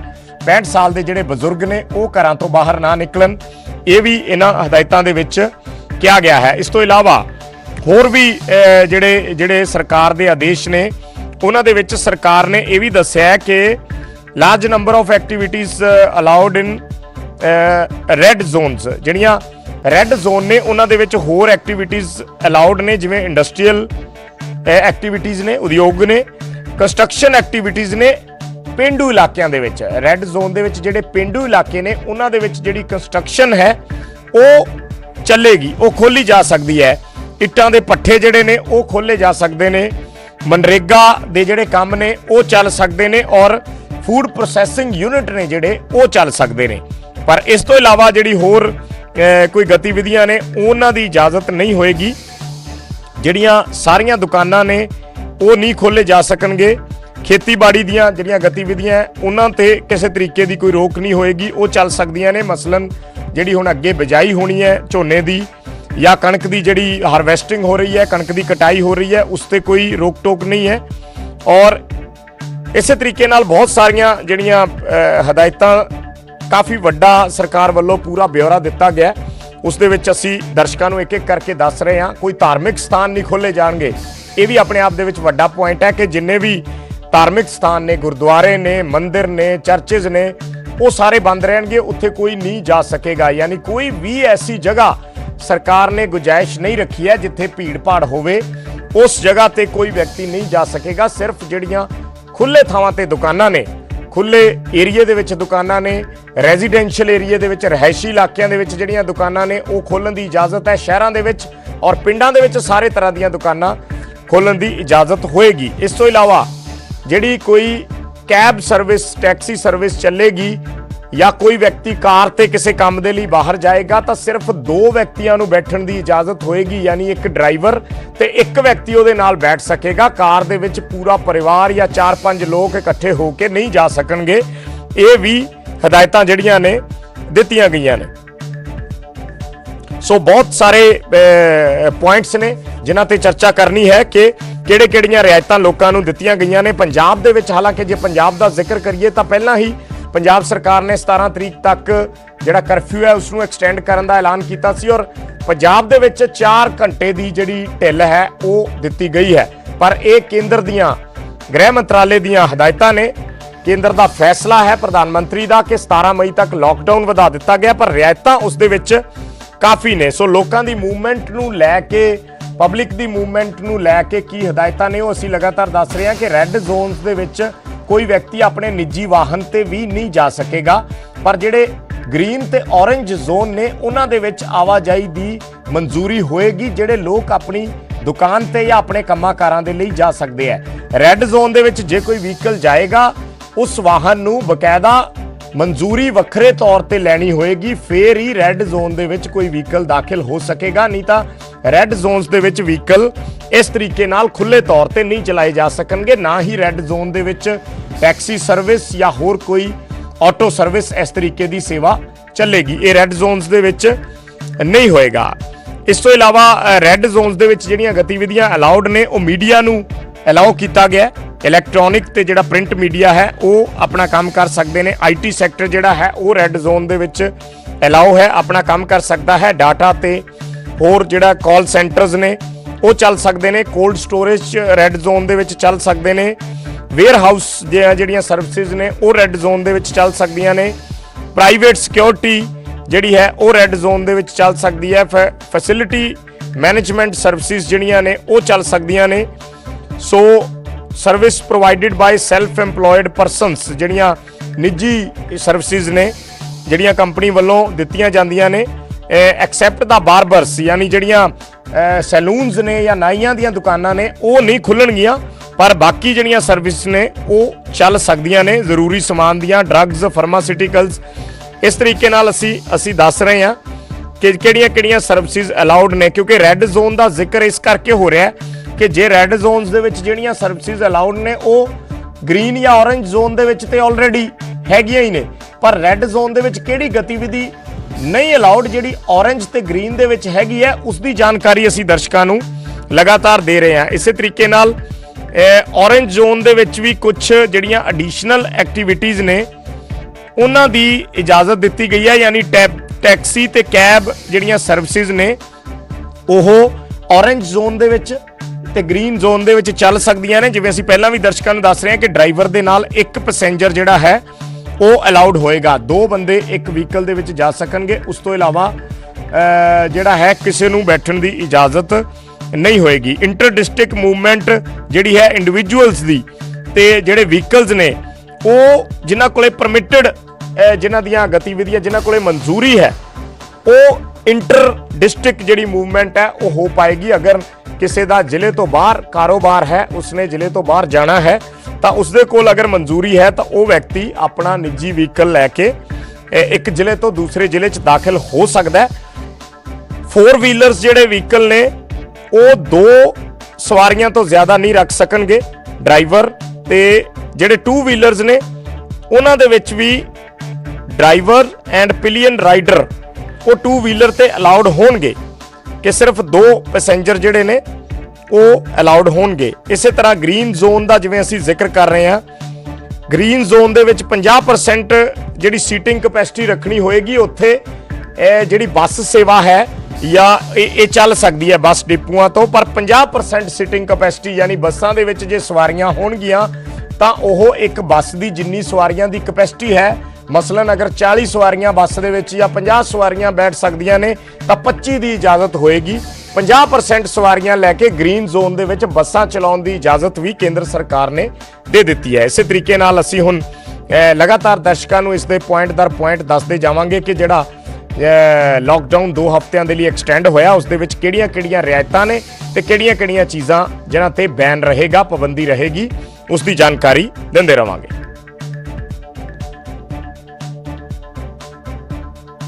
ਇੱਕ ਛੋਟੇ ਜਿਹੇ ਕਮਰਸ਼ੀਅਲ ਬ੍ਰੇਕ ਦਾ ਵੇਲਾ ਹੈ, ਜਲਦ ਵਾਪਸ ਆਓ।